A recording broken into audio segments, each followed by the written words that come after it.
So hey one Mayank here and welcome you all to this amazing channel M codes. And आज की इस video में हम बात कर रहे होंगे about arrays in C programming. So what is array? Array is basically a data structure having fixed number of elements of same data type. Same data type का मतलब क्या होता है? लाइक इंटीजर हो तो सारे इंटीजर हो, डेसिमल हो तो सारे डेसिमल हो, या अगर कैरेक्टर हो तो सारे कैरेक्टर हो, है ना। कैरेक्टर में मतलब ये स्टार भी आ सकता है, ठीक है। ये सारे भी कैरेक्टर्स ही होते हैं, खाली एबीसीडी कैरेक्टर नहीं होते। Okay, so that's all about array, not all about array. हम सीखेंगे एरे क्या होता है। ओके, बट उससे पहले let me print one value. Like let's say मुझे ए की वैल्यू प्रिंट करानी है, ठीक है। Just for the example I will explain you Y letter. So यहाँ पर आप ए की वैल्यू देख भी पा रहे हैं, 12 आ चुकी है, जो कि मैंने सोचा था, सही भी है ना। तो now will talk about arrays. Okay, so मैंने यहाँ पे ए की वैल्यू तो प्रिंट करा दी है। मैं इस ऊपर वाली चीज़ को मिटा देता हूँ, क्योंकि एरे का मतलब क्या होता है? एक कंटेनर जिसमें हम डिफरेंट डिफरेंट वैल्यू स्टोर कर सकते हैं, ठीक है। एक सिंगल कंटेनर के अंदर हम डिफरेंट वैल्यू स्टोर कर सकते हैं। तो यहाँ पर मैं एक कंटेनर मान लेता हूँ ए, और उसकी मैक्सिमम लेंथ में डिफाइन कर देता हूँ 20। इसका मतलब क्या? मैक्सिमम वो 20 एलिमेंट्स अपने अंदर स्टोर कर सकता है, 20 से कम भी कर सकता है, ठीक है। तो इसके अंदर मैं डिफाइन कर देता हूँ हमारे वो 5 एलिमेंट्स, मुझे याद है 12, 25, 36, 47 एंड देन 99। ओके, सो यहाँ पर मैंने वो 5 वेरिएबल्स जो मैंने अलग अलग पहले डिफाइन किए थे, अब उन्हीं वेरिएबल्स की वैल्यू मैंने ए की जगह डिफाइन कर ली। बट दिक्कत ये आ रही है, क्या मैंने कॉल कर सकता हूँ ए के साथ, बट सारे नहीं, अलग अलग। लाइक अगर मुझे लेट्स से खाली 12 कॉल करना है, तो मैं 12 को कॉल किस तरीके से करूंगा? सिंपल सी बात है, मैं यहाँ पर 1 लिख दूंगा, है ना, क्योंकि ये पोजिशन 1 पे है। बट जब मैं इसे रन करता हूँ, you can see the answer is 25, but मुझे तो चाहिए था 12। तो 25 कैसे आ गया? क्या 12 इसने काउंट ही नहीं किया? Let me print, let's say I want to print 2। So 2 पर 25 वापस आ जाएगा इस हिसाब से, तो है ना। बट लेट्स से 36 आ रहा है यहाँ पर, तो है ना। तो 36 आ रहा है, तो ऐसा क्यों हो रहा है? ठीक है, तो इसका रीजन ये है कि जब हम एरेज को डिक्लेयर करते हैं तो हम इसकी इंडेक्स वैल्यू की बात करते हैं, और इंडेक्स वैल्यूज जो होती है वो 0 से स्टार्ट होती है। मतलब अगर 12 की जो इंडेक्स वैल्यू है वो क्या हो जाएगी? 0। तो जब मैं यहाँ पे 0 लिखूंगा, इस केस में जो मेरा आंसर है वो आ सकता है 12, आ सकता नहीं, आएगा, ठीक है। तो जब मैं यहाँ पे 1 लिख रहा हूँ तो क्या होगा? तब यहाँ पर आंसर आ जाएगा मेरा 25। ओके, और जैसे जैसे मैं वैल्यू बढ़ाते जाऊंगा मेरा आंसर भी अलग अलग आते जाएगा। तो जब मैं यहाँ पे 4 लिखता हूँ तो क्या आएगा? 99 आएगा, ठीक है। और जैसे मैं यहाँ पे 5 लिख देता हूँ, उस केस में क्या हो जाएगा? आंसर नहीं आएगा, आएगा तो भी कुछ गलत सा आएगा। Okay, so you can C 0। Okay, that's all about array, है ना। सो आप इस तरीके से एक एरे को डिक्लेयर कर सकते हैं, उसे उसके अंदर एलिमेंट स्टोर कर सकते हैं। But what if you want user to define the elements, like user to give the elements. जैसे यहाँ पे 12, 25, 36 तो मैंने यहाँ लिखा है, बट अगर कोई यूजर ये लिखना चाहे तो वो कैसे लिखे? ठीक है, और देखते हैं कैसे लिखेगा, with help of a question. And now आने वाले स्लाइड्स में क्या होगा, मैं इस तरीके से बोलूंगा और आपको स्क्रीन के सामने कुछ दिखेगा, हाँ वही होगा, बट मैं क्वेश्चंस कराऊंगा, ठीक है। लाइक अभी तो मैं समझाया, बट फिर मैं समझाऊंगा बट क्वेश्चंस के थ्रू। तो आपको करना ही है, आपको स्टार्टिंग के 5 मिनट्स खुद को देने, ताकि आप उस क्वेश्चन को सॉल्व कर पाए। फिर नहीं आए तो आपको मेरे वीडियो देखने। बट उससे पहले भी एक और चीज़ जो रह गई वो ये रह गई है कि फॉर लूप क्या होता है, ठीक है। वैसे फॉर लूप आपको पता होगा, बट फिर भी एक बार बताना मैं जरूरी समझता हूँ, क्योंकि एरेज के अंदर हम मैक्सिमम क्वेश्चंस को फॉर लूप का यूज करके ही सॉल्व करेंगे। क्योंकि हम जब यूजर से इनपुट लेंगे तो भी वहां कहीं ना कहीं हम फॉर लूप का यूज ही करेंगे। तो let's talk about for loop, and I hope you know about for loop. And if you don't know about for loop, then only watch this part. You can go forward and practice the questions for which you are here. Don't waste your time in for loop. Okay, so फिर भी जिन्हें नहीं पता उन्हें बता देता हूँ। For loop is basically a loop which is used to run the things for multiple times. Okay, so ये क्या बोल दिया मैंने? तो लेट्स से यहाँ पर मैंने i की वैल्यू 1 डिक्लेयर की है, या खाली i डिक्लेयर किया है। i एक इंटीजर टाइप का है, और यहाँ पर इसके अंदर मैं लिख देता हूँ i equal to 1, and then I will assign a condition, and then I will increment. Okay, so ultimately यहाँ पर मैंने किया क्या है, सबसे पहले मैंने वैल्यू को असाइन किया है i equal to 1, and then मैंने यहाँ पर एक कंडीशन डिफाइन की है कि i should be less than 5, and then मैंने i को इंक्रीमेंट करा दिया। उसके बाद मैं क्या करूँगा, इसके अंदर जो भी चीज़ लिखूंगा वो चीज़ यहाँ पर एग्जीक्यूट हो जाएगी जब तक ये कंडीशन ट्रू रहेगी, ठीक है। तो इसके अंदर मैं प्रिंट करा देता हूँ, लेट्स से मयंक, और स्लैशन लगा देते हैं। And when I try to run this code, you can see the outcome as Mayank Mayank Mayank for 5 times. Okay, so यहाँ पर ये लूप कितनी बार चल रहा है? 5 बार। 1 से स्टार्ट हो रहा है, इंक्रीमेंट हो रहा है हर हर हर चीज़ के बाद, मतलब हर एग्जीक्यूशन के बाद। और जैसे जैसे इंक्रीमेंट हो रहा है आई की वैल्यू बढ़ती जा रही है। एक पॉइंट ऐसा आएगा जहां आई की वैल्यू हो जाएगी 6, है ना, क्योंकि आई की इनिशियल वैल्यू 1 है। जब आई प्लस प्लस होगा तो वैल्यू क्या हो जाएगी? 2 हो जाएगी, फिर 3 हो जाएगी, फिर 4 हो जाएगी, फिर 5 हो जाएगी। 5 तक तो ये चीज़ चल जाएगी, बट जैसे ही यहाँ 6 आ जाएगा ये वाली चीज़ नहीं रन होगी, और इसलिए यहाँ पर ये लूप क्या हो जाएगा? ब्रेक हो जाएगा। तो यहाँ पर हम नीचे लिख देते हैं print F break. Okay, so यहाँ पर ये लूप क्या हो जाता है? ब्रेक हो जाता है। So as you can see यहाँ पर लिखा हुआ आ गया 5 के पास break. Okay, so that's all about loop, है ना, for loop. So now we'll talk about how you can take the user input and how you can store a array with the help of user. Okay, so now we'll see how you can write a program in C to store elements in an array and then print it. Okay, so यहाँ पर मैंने 3 integers define किए हैं, integer type के variables define किए हैं, जो कि है i, n और एक एरे जिसकी लेंथ है 20. ओके, सो यहाँ पर हम सबसे पहली चीज जो करेंगे वो ये करेंगे, हम यूजर से एक इनपुट लेंगे कि एरे की जो लेंथ है वो कितनी होनी चाहिए. लाइक हमने मैक्सिमम 20 मानी है, बट यूजर कितने एलिमेंट स्टोर करवाना चाहता है उस एरे के अंदर जो कि हमारी ए है. Okay, so let's say we will say enter the length of array. Okay, so now let's just try to scan this and let's store it in n. Okay, so ultimately मैंने यहाँ पर अभी क्या किया है, मैंने यूजर से length ले ली है, लाइक उसे कितने लेंथ का एरे चाहिए. Okay, and now will use for loop, and for loop हमारा चलेगा i से i इक्वल टू 0 क्यों लिया, i 1 क्यों नहीं लिया, क्योंकि हमारा जो इंडेक्स वैल्यू होती है वो 0 होती है, 0 से स्टार्ट होती है ना, 1 से स्टार्ट नहीं होती, इसलिए हमने i को क्या लिया है, 0 लिया है, ना कि 1. ओके, और हम कंडीशन डिफाइन कर देते हैं i लेस देन n. अब एक और सवाल आता है, i लेस देन n क्यों लिया, i less than equal to n क्यों नहीं लिया, क्योंकि अगर हम i लेस देन n ले रहे हैं तभी हमारे n एलिमेंट्स हो पा रहे हैं.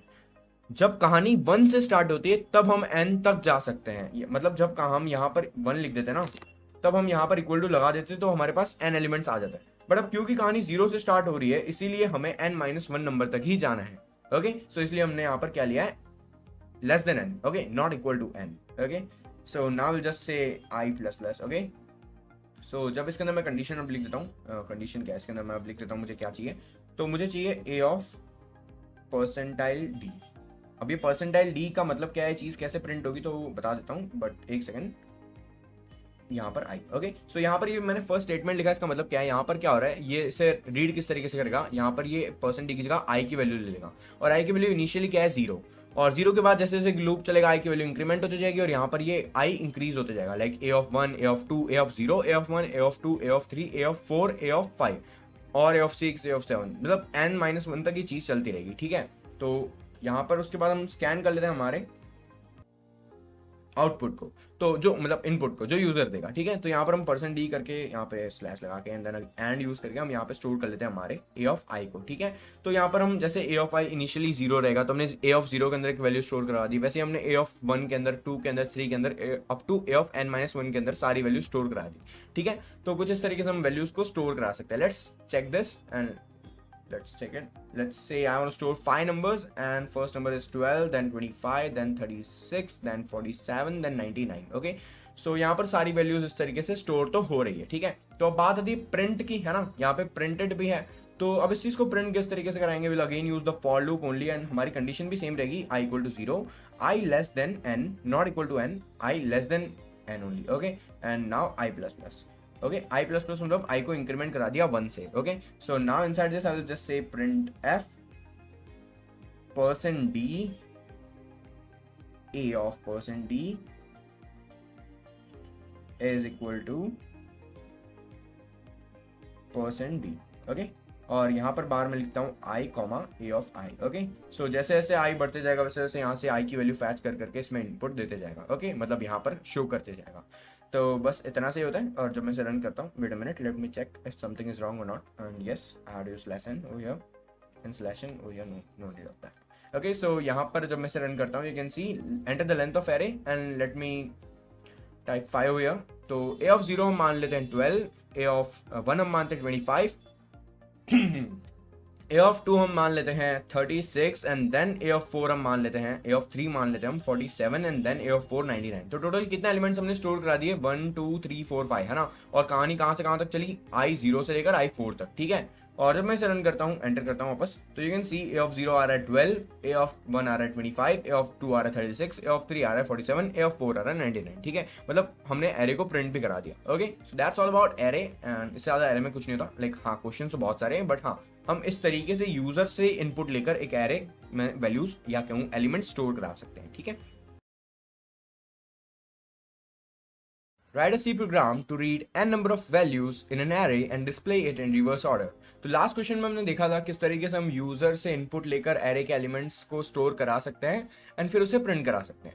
इस क्वेश्चन में अभी हमने यूजर से ही इनपुट लेना है, बट हमें साथ में एक और चीज करनी है. हम उसे जब प्रिंट करा रहे हो तो हम उसे रिवर्स ऑर्डर में प्रिंट कराए, ऐसा हमें कुछ करना होगा. ठीक है, तो हमारा एजेंडा ये है, हमें जो एरे है उसको रिवर्स ऑर्डर में प्रिंट कराना है. लाइक अगर 2 3 4 है तो 4 3 2 लिख के हमें प्रिंट करवाना है. लेकिन हमें ऐसे कुछ प्रिंट करवाना है, तो हम कैसे करेंगे? हम सबसे पहले तो यहाँ पर प्रिंट करवाते हैं enter the length of array, है ना, क्योंकि हमें लेंथ नहीं पता चलेगी तो क्या पता चलेगा.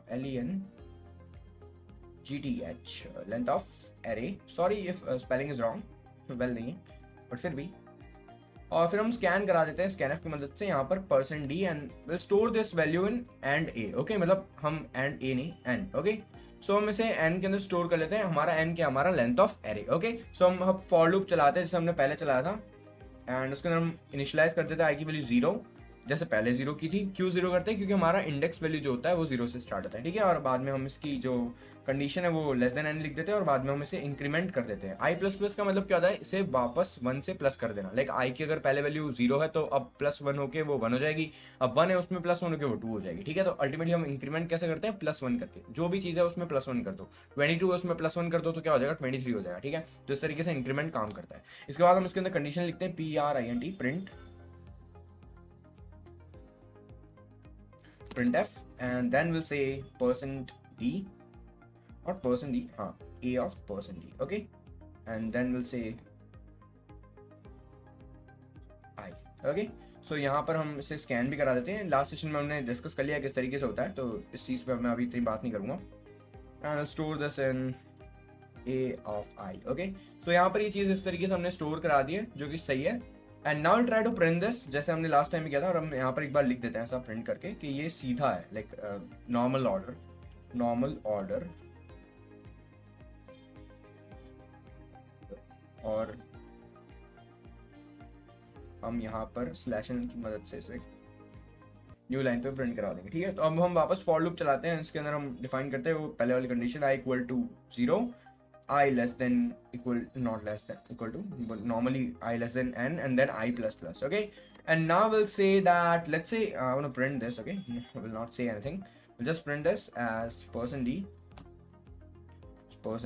and over here I will say a of %d, and then over here I will say I and a of I. Okay, that's very simple. And now if I try to run this code over here, as you can see I get the outcome as, if I type 5 12 19 36 47, okay, and then 99 88. okay, so you can see the normal order is A0. okay, मैं यहाँ पे /n नहीं, मैं यहाँ पे /tab use करूंगा. क्यों use करूंगा इसका मतलब बाद में बता देता हूँ. एक बार खाली /tab यूज करते हैं ताकि आपको चीजें क्लियर हो. 3 नंबर का ही मानते हैं. Let's say I have 14, I have 76 and I have 99. okay, so you can see यहाँ पर इसे भी हटा देते हैं. काम करते हैं, हम सिर्फ इसको ही प्रिंट कराते हैं. हम सिर्फ हमारे नंबर्स को ही प्रिंट करा रहे हैं. ठीक है, मतलब हम यहाँ पर ये फालतू गिरी मतलब जितनी भी चीज़ें बाकी सारी नहीं प्रिंट करा रहे. तो यहाँ पर अगर मैं अब मानता हूँ let's say length is 3, then मेरा फर्स्ट नंबर है 12, देन मेरा नंबर है second 35 and then 99. Okay, so you can see the normal order is 12 35 and 99. Okay, और अब मुझे इसको रिवर्स ऑर्डर में प्रिंट कराना है, तो हम क्या करेंगे? हम फिर से फॉर लूप ही चलाएंगे. और इस बार अगर आपने अच्छे से फॉर लूप पढ़ा हो तो अगर हमें चीज़ें रिवर्स ऑर्डर में चलानी तो हम क्या करेंगे? हम लास्ट इंडेक्स को पहले कॉल करेंगे और फर्स्ट इंडेक्स को लास्ट में. तो लास्ट इंडेक्स को पहले कॉल करने का तरीका तो यही है कि हम इसे इंडेक्स को चालू ही, लाइक इसकी इनिशियलाइजेशन जब हम करें तो हम इसके लास्ट नंबर से इसको इनिशियलाइज करें. लाइक आई की वैल्यू हम 0 ना लेने के बजाय n-1 ले ले. n क्यों नहीं ले रहे? क्योंकि n तक तो हमारा इंडेक्स वैल्यू n तो जा ही नहीं रही है ना. मतलब हम 0 से लेकर 4 तक अगर लेते तो हमारे 5 एलिमेंट्स कंप्लीट हो जाते, तो n नहीं n-1. ओके, सो यहाँ पर हम लिखते हैं i should be greater than equal to 0 and i minus. Okay, और यहाँ पर जब मैं इसके अंदर वापस से सेम चीज प्रिंट कराता हूँ, इस बार C करके B कर देते हैं. So you can see the difference between this two. Let's say I have a string of 5 characters, length string नहीं array. Okay, string अलग होता है, string next video में cover कर लेंगे. Okay, so I have first value as 12, then 25, then 36, then 47, then 99. Okay, so you can see the normal. Oh, यहाँ पे फिर से wait a minute, sorry. printf the reverse order and then /n. sorry for the inconvenience. Now if I try to run this pi, just zoom it, and 12, 25, 36, 47, 99. Okay, so you can see the normal order as 12, 25, 36, 47 and oh, मतलब इतने सारे problems, कुछ नहीं, खाली line का problem था, है ना, कोई टेक्निकल एरर नहीं है, खाली न्यू लाइन पे नहीं आ रहा वो चीज़, है ना, बस इसलिए कर रहा था। और ये पता नहीं क्या हो गया, अच्छा star. Okay, so now you can see that अब अच्छे से रन हो जाएगा। अब नहीं होगा तो मैं वीडियो वापस बनाऊंगा, no problem. Okay, so you can see 5 है, पहला एलिमेंट 12, दूसरा 25, तीसरा 36, चौथा 47 and then 99. So you can see over here normal order is 12, 25, 36 and 47, then 99. But the reverse order is 99, 47, 36, 25, 12. Okay, so that's all about reversing the array. Okay, मतलब how you can display an array in reverse order. Okay, write a program in C to find the sum of all the elements of the array. So what basically we want to do is we want to find the sum of all the elements inside the array. Let's say we have an array having the elements 1, 2, 3, 4, 5 and the sum of these elements is 15. Okay, so ये तो काफ़ी simple है और हमने पता भी लगा लिया सम क्या है ना। वेल मैंने पहले से कैलकुलेट करके रखा था, पर पता चल जाएगा यार, काफ़ी सिंपल है, 1, 2, 3, 4, 5 कर दो और आंसर आ जाएगा। बट लेट्स से मेरे पास एक ऐसा एरे है जिसमें मेरे पास है टोटल 500 एलिमेंट्स, है ना, और उस एरे में जितने भी एलिमेंट्स लाइक 1, 2, 3, 4 नहीं है, बहुत बड़े बड़े नंबर्स है, जैसे 135, 536, ऐसे रैंडम नंबर्स है, तो उसकी कोई सीरीज भी नहीं बन रही है जो कि मैं फॉर्मूला डिराइव करके उसे सॉल्व कर दूं। तो इस केस में हम क्या करेंगे, क्या हम उसका सम फाइंड कर सकते हैं? वेल हाँ, हमारे पास प्रोग्रामिंग स्किल्स है तो हम कर सकते हैं। तो देखते हैं किस तरीके से हम वो चीज़ों का सम फाइंड कर सकते हैं, अल्टीमेटली हम किस तरीके से एक एरे के अंदर जितने भी एलिमेंट्स है उसका सम फाइंड कर सकते हैं। ओके, सो यहाँ पर हमने लिखा है, पहले हम लिखते हैं print enter the length of array,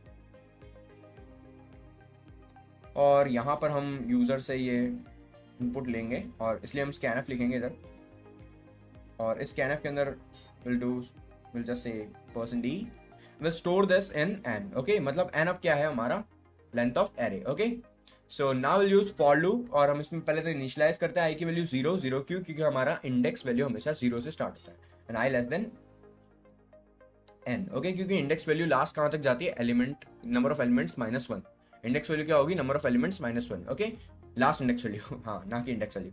सो यहाँ पर i++ करके हम इसे रन कर देते हैं और इसके अंदर हम प्रिंट कराते हैं, printf कराते हैं आई, एंड देन पता है पाइथन में प्रिंट होता है और इसमें printf होता है सी के अंदर। वाह, अमेजिंग। ओके, सो यहाँ पर हम इसे लिख देते हैं इस तरीके से, and then will just say I over here. Okay, so हम इसे स्कैन करवा देते हैं एंड हम इसे सेव करवा देते हैं। बाद में किस में सेव कराना है, कहाँ सेव कराना है, हम इसे सेव करा देते हैं ए ऑफ आई के अंदर। Okay, simple, that's very simple, not that difficult. Okay, so अभी तक कहानी सिंपल ही चल रही थी, एंड हम एक और फॉर लूप यूज करते हैं, having same conditions i = 0 and i less than n and i++। Okay, so हमने सिमिलर कंडीशन यूज किया और हम इसके अंदर भी कुछ अच्छा सा लिखेंगे। सो आप देख पा रहे हैं यहाँ पे मैंने सम = 0 लिख दिया, वेल मैं इसे मिटाना भूल गया, शिट, सॉरी, ओहो, चलो मैं मान लेता हूँ मैंने यहाँ पर एक सम लिखा है, सम नाम का एक वेरिएबल डिफाइन किया जिसको मैंने इनिशियलाइज कर दिया 0 से। ऐसा मैंने क्यों किया उसका रीजन बता देता हूँ, पर उससे पहले यहाँ पर मैं लिख देता हूँ सम = सम प्लस a of i। और मैं अगर ये बोलूँ कि हाँ यहाँ पर कोड खत्म हो चुका है, लाइक हाँ इससे ही आपका प्रोग्राम रन होगा, आपको और कुछ समझने की जरूरत नहीं है, ऐसा नहीं, समझाएंगे ऐसा क्यों हो रहा है, ये क्या लिखा है मैंने, बट हाँ that's all about this, how you can find the sum of all the elements in, how you can find the sum of all elements of array. Okay, so अभी रन किस तरीके से हो रहा है, लाइक ये वाला स्टेटमेंट आखिर क्या कहना चाहता है उसे हम थोड़ा यहाँ पर ऊपर देख लेते हैं, क्योंकि यहाँ पर अगर मैं लिखूंगा तो समझ नहीं आएगा आपको इतना अच्छे से। यहाँ पे मैं मानता हूँ फॉर i = 0, है ना, मतलब i की फर्स्ट वैल्यू, अच्छा ऐसे अपन को कमेंट करना है, और यहाँ पर हम लिखते हैं i = 0, तो i की फर्स्ट वैल्यू यहाँ पर 0 है ये वाले लूप के अंदर। तो उस केस में क्या होगा, हमारा जो सम हो जाएगा, सम की इनिशियल वैल्यू क्या है, 0 है already, plus a of i, है ना, तो a of i यूजर ने जो दिया हुआ रहेगा वो रहेगा a of 0 मतलब, पर हम मान लेते हैं कि उसने फर्स्ट जो वैल्यू दी रहेगी वो लेट्स से 1 है ना, और इस वजह से जो सम की नई वैल्यू हो जाएगी वो हो जाएगी 1। ओके, सो वापस से जब हम फॉर लूप, इस बार फॉर लूप चलेगा तो अब i की नई वैल्यू क्या हो जाएगी, एडिशन की वजह से, या कहूँ हाँ एडिशन नहीं, इंक्रीमेंटेशन की वजह से, इंक्रीमेंट की वजह से i की नई वैल्यू हो जाएगी 1। ओके, और इस केस में सम क्या हो जाएगा, इस बार सम ऑलरेडी 1 है पहले ही, है ना, ऊपर वाले में सम लास्ट में 1 था तो सम ऑलरेडी 1 है खुद, है ना, और सम प्लस a of i, तो अब a of i क्या हो जाएगा, अब लेट्स से उसने लिखा है 2, ये यूज़र डिफाइन करेगा कि यहाँ पर वो एलिमेंट क्या स्टोर करना चाहता है, पर हम मानते हैं यहाँ पर वो 2 स्टोर कर रहा है, तो अब नई वैल्यू क्या हो जाएगी, सम की हो जाएगी 3, है ना। और वापस से हम फॉर लूप चलाते हैं और यहाँ पर let's say I equal to इस बार हो जाएगा 2 and then sum equals to 3 plus 3। Okay, so अब सम की वैल्यू क्या आ जाएगी, 6 हो जाएगी। ठीक है, वापस से हम फॉर लूप चलाएंगे जैसे पहले चला रहे थे और इस बार आई की वैल्यू क्या हो जाएगी हमारी 3, और इस केस में सम की वैल्यू क्या हो जाएगी 6 प्लस 4। ओके, सो अब जो सम की नई वैल्यू आ जाएगी वो क्या आ जाएगी 10, है ना। और लास्ट टाइम हम फॉर लूप चलाते हैं इस बार क्योंकि आई जो है अब हो चुका है 4, है ना, और हमें क्या चाहिए, हमें 5 से छोटा चाहिए, तो वो 4 ही है, 5 तो नहीं चलेगा। ठीक है, तो अब सम की नई वैल्यू क्या हो जाएगी, सम इक्वल्स टू 10 प्लस, और हमारा जो नया नंबर हम लोग जो इनपुट देंगे वो देंगे 5। ओके, सो हमारा फाइनल आंसर आ चुका है टोटल 15, और हमें यही एक्सपेक्ट था, है ना। मतलब अगर मैं 1 से लेकर 5 तक जितने भी नंबर है सब लिखता हूँ एक एरे के अंदर, जो फाइनल आंसर आएगा वो आएगा 15, और हमें वो यहाँ से मिल भी रहा है, तो अल्टीमेटली हम इस तरीके से लाइक हम एक एरे के जितने भी एलिमेंट्स हैं उनको ऐड कर सकते हैं, है ना। और कैसे हो रहा है चीज़ मैंने आपको यहाँ बता दिया। ठीक है, तो इसे रन करके देखते हैं and let's see if it works और नॉट। पर उससे पहले हम यहाँ पर प्रिंट करा देते हैं sum of all the elements in array, और यहाँ पर हम %d लिख देते हैं और यहाँ पर बाहर हम लिख देते हैं sum। Okay, so now if I try to run this code from here you can see the answer has already 5 minutes। okay, कोई नहीं, 5 minutes for this question। okay, so question number 3 है शायद तक। हाँ, यहाँ पर मैं 5 लिखता हूँ and then I will say 12 not 12 1 only 2 3 4 5। okay, you can see the answer as 15 over here, जो कि सही बात है, मतलब सही आंसर। एंड लेट्स से मैं अब रैंडम नंबर्स लेता हूँ ताकि आपको कॉन्सेप्ट क्लियर हो जाए, आप अपने कैलकुलेटर में चेक कर सकते हैं कि ये चीज़ सही है या नहीं है। ठीक है, तो मैं यहाँ पर मानता हूँ 5 नंबर 12 25 36 47 देन 99। अच्छा, ये गलत हो गया, कोई नहीं, आप चेक कर लेना जो भी नंबर है इन सबको ऐड करके क्या आंसर 693 आ रहा है कि नहीं आ रहा। ओहो, 639 आ रहा है कि नहीं आ रहा। ठीक है, so that's all about adding the numbers, और I can say adding all the elements inside the array. Write a program in C to copy the elements of one array into another array. So what we have to do is we simply have to copy all the elements of one array into another array। हाँ, well हमें करना है ये, हमें जितने भी A के अंदर हम एलिमेंट्स स्टोर करवा रहे हैं वो सारे के सारे हमें B में कॉपी कर लेने हैं। ठीक है ना, तो कॉपी पेस्ट कैसे कर सकते हैं हम C प्रोग्रामिंग के अंदर, उसके बारे में हम आज इस सेशन में बात करने वाले हैं। ठीक है, तो सबसे पहले हम एरे की लेंथ प्रिंट करवा देते हैं, लाइक लेंथ स्टोर करवा देते हैं LENGTH करके, enter length, and then we'll just store this in and okay, so we'll just store this and now we'll use for loop, initialize the value of I, then giving the condition and then incrementing the value of I। okay, and now we'll store the elements of let's say D, and then we'll use here comma I। okay, and now I'll just store this scanf। well पता चल रहा है ना क्या कर रहा हूँ, easy है, इतना कुछ मुश्किल नहीं है, ऑलरेडी 3 से 4 बार बता चुका हूँ। ओके, सो हमने कुछ इस तरीके से यहाँ पर हमने वैल्यू स्टोर करवा ली, हमारे एलिमेंट्स जितने भी ये सब स्टोर करा लिए। हमारा इस क्वेश्चन का मोटिव ये है कि हमें एक एलिमेंट एक एरे को दूसरे एरे में कॉपी पेस्ट करना है। ठीक है, तो डायरेक्टली हम ऐसा नहीं लिख सकते like array of A20 equal to B20, ये इस तरीके से लिखना क्या हो जाएगा, गलत हो जाएगा। ठीक है, तो हम क्या करेंगे, हम एलिमेंट बाय एलिमेंट ट्रांसफर करेंगे इधर। मतलब अगर हम एलिमेंट ए के जीरोथ इंडेक्स वैल्यू वाले पे जो हम एरे 1 के एरे ए के जीरो इंडेक्स वैल्यू पे जो एलिमेंट स्टोर है उसको हम इक्वल टू एरे बी जो है उसके जीरो वाले एलिमेंट में ट्रांसफर कर सकते हैं। ठीक है, तो अब वो हम फॉर लूप वापस यूज करते हैं यहाँ पर और उसकी मदद से करने की कोशिश करते हैं। i equal to 0 and then i less than equal to not less than equal to only less than n and then i plus plus. Okay, और यहाँ पर हम फिर से यहाँ पर हम एक चीज लिखेंगे, अब हम लिखेंगे b of i equal to a of i। तो ये चीज समझ भी आ रही है यहाँ क्या हो रहा है, यहाँ पर a ऑफ i जब 0 होगा तो उस पर जो भी वैल्यू रहेगी वो b ऑफ i में स्टोर हो जाएगी, और जैसे जैसे n बढ़ेगा वैसे वैसे वैल्यू स्टोर होती रहेगी। काफी सिंपल सी बात है ना। तो अब यहाँ हम प्रिंट करा देते हैं b की सारी वैल्यूज लिख के i equal to 0 and then i less than n then i plus plus. Okay, so यहाँ पर हम लिखते हैं printf %d b of i। Okay, so जब हम इसे रन कराने की कोशिश करते हैं, so you can see the outcome as, यहाँ पर पहले मैं स्टैप दे देता हूँ एक, ताकि आपको कन्फ्यूजन ना हो। एंड नाउ लेट्स से मुझे प्रिंट करवाना है, सही है ना सब? तो वैसे तो सही है, बट फिर भी थोड़ा चेक कर लेते हैं। हाँ सही है सब कुछ। ओके, सो नाउ पहले एक और बार चेक कर लेते हैं। अच्छा ठीक है, सही है। तो now will just try to run this, और जैसा सोचा वैसा हुआ। क्या दिक्कत है? कॉमा नहीं लगाया। ओके, तो छोटी सी गलती के साथ हम इस सेशन को आगे बढ़ाते हैं। And enter the length, let's say I want to enter the length, not it's only enter the length. Okay, so let's say I want to enter 5, and मेरा फर्स्ट एलिमेंट होगा 12, मेरा सेकंड एलिमेंट होगा 25, मेरा third element होगा 36, and fourth element 47, and then 99। So as you can see मेरे B के जितने भी एलिमेंट्स वो सारे प्रिंट हो चुके हैं। और यहाँ पर बी अच्छे से लिख देते हैं इसको, ताकि थोड़ा मज़ा आए आपको देखते समय। तो यहाँ पर हम लिखते हैं B, and then will just say like this %d। Okay, so अब यहाँ पर हम बाहर लिख देते हैं स्लैश आई। ओके, सो अब हम इसे वापस रन करते हैं जब हम इसे, so we'll get enter the length of 5, and the first element is 12, 25, 36, 47, 99, and you can see that B0 जो आ रहा है वो 12 आ रहा है, और ऐसे करते करते सारी वैल्यूज इसमें कॉपी पेस्ट हो चुकी है। ठीक है, तो इस तरीके से हम एक एरे को दूसरे एरे में कॉपी कर सकते हैं in C programming. Write a program in C to find the maximum and the minimum element in an array. Let's say मेरे पास एक array है जिसमें मेरे पास elements है 1 2 3 4 5, तो इसमें से maximum जो है वो है 5 और minimum जो है वो है 1। बट हम ये चीज़ प्रोग्राम के थ्रू कैसे करवा सकते हैं, लाइक हम इसका कोड कैसे लिख सकते हैं? तो what we'll do is we'll simply say first we'll just try to get the value of the length, enter the length, and we'll store this in n by using scanf. And now we'll just use the for loop, and we'll initialize the value of I by 0, and then we'll just give the condition, and then we'll increment the value of I. And now we'll use this for loop, and we'll say printf %d, and in that I will do like this, and here I will comma I. Okay, simple. So that's how you can store a element in array. Okay, so I'll just store this in %d and a.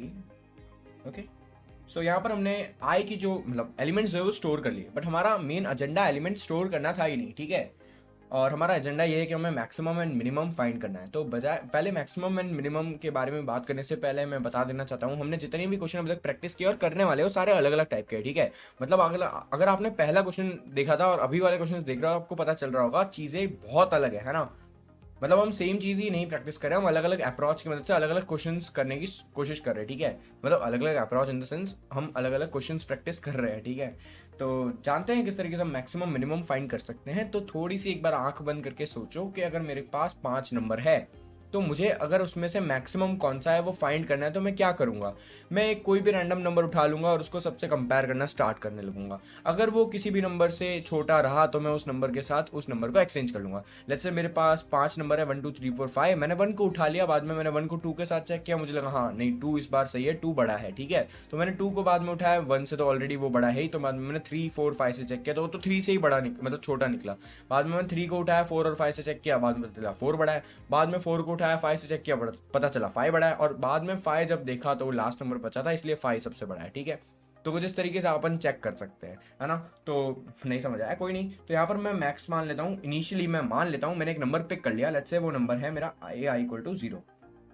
0 क्यों किया? For the sake of simplicity, हम पहला number ही हमारा maximum मान रहे हैं और साथ में हम पहला नंबर ही हमारा मिनिमम मान रहे हैं। ठीक है, ऐसा कोई रूल तो है नहीं जो पहला नंबर होगा वो मैक्सिमम होगा पर मिनिमम नहीं होगा। सारे नंबर अगर सेम होंगे तो मैक्सिमम मिनिमम भी सेम रहेंगे। ठीक है, तो यहाँ पर हमने पहला नंबर ही मैक्स मान लिया, पहला नंबर ही मिन मान लिया, मतलब मिनिमम मान लिया। ठीक है, अब वापस हम फॉर लूप चलाते हैं, i इक्वल टू 0 करते हैं, i less than equal to less than खाली n कर देते हैं, and then will say i plus plus. Okay, so अब इस फॉर लूप के अंदर हम क्या करेंगे? इस फॉर लूप के अंदर हम कंडीशन डिफाइन करते हैं कि इफ जो हमारा मैक्स है, इफ जो हमारा मैक्स है, max is less than a of i, मतलब अगर हमारा मैक्स जो है वो a ऑफ i से छोटा हो, लाइक मैक्स अभी क्या है हमारा a ऑफ 0, अगर ये इससे छोटा हो तो यहाँ पर ये जो चीज़ है, अगर ये वाली चीज़ है जो इफ़ के अंदर होगी वो प्रिंट हो जाएगी। और इफ़ के अंदर हम क्या प्रिंट कराएंगे? हम इफ़ के अंदर कुछ प्रिंट नहीं कराएंगे, हम खाली एक स्टेटमेंट लिखेंगे, छोटा सा हम लिखेंगे max equal to A of I. Okay, so यहाँ पर क्या हो रहा है, मैक्स की वैल्यू अपडेट हो रही है इस बार।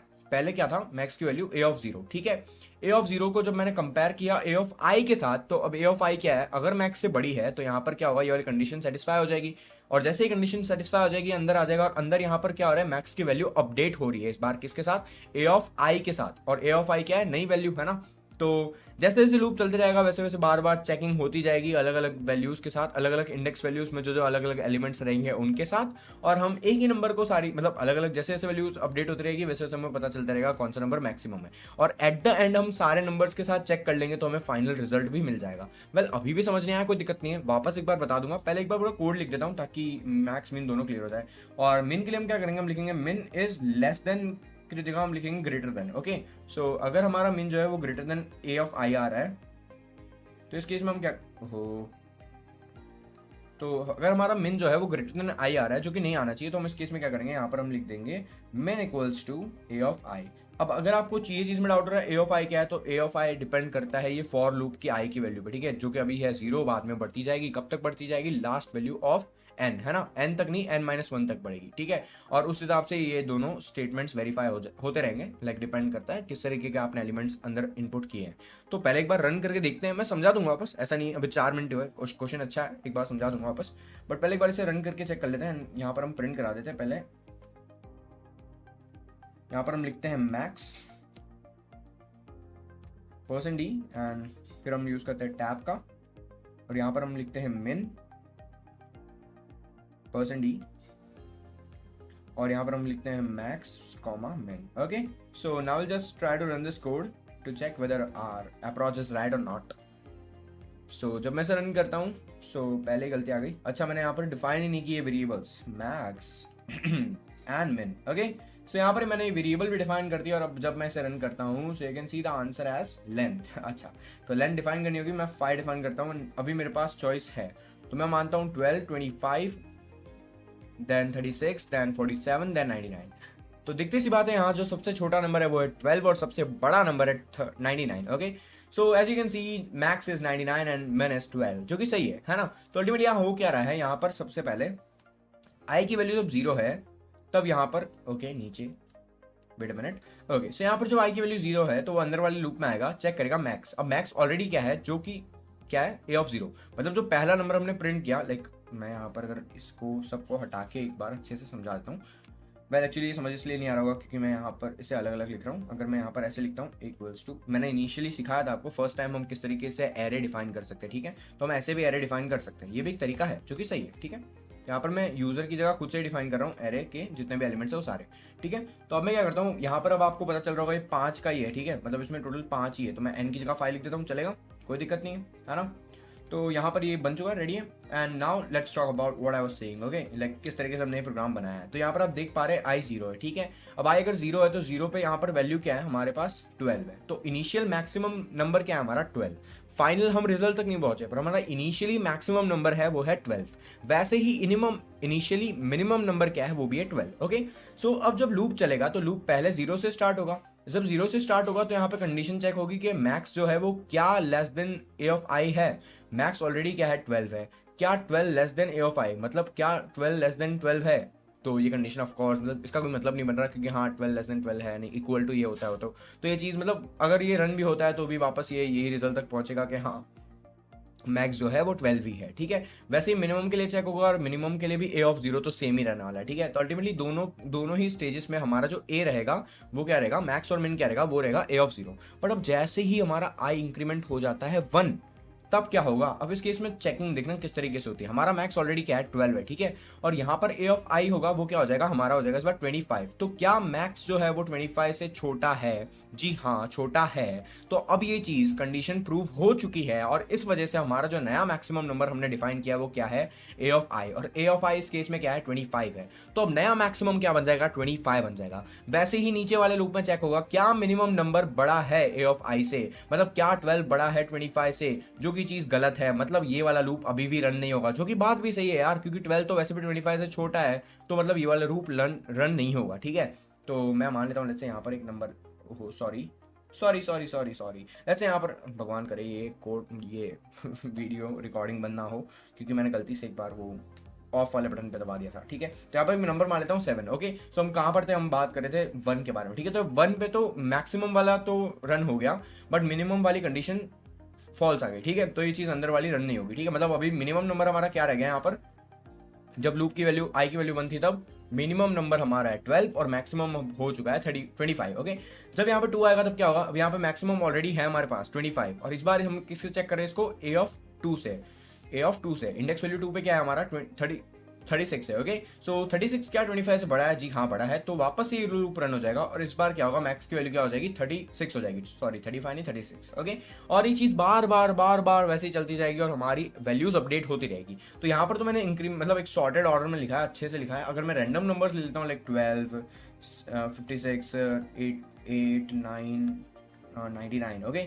सो मैं इस तरीके से रैंडम नंबर्स ले रहा हूँ। अब आप देख पा रहे हैं रैंडम नंबर्स है, ठीक है।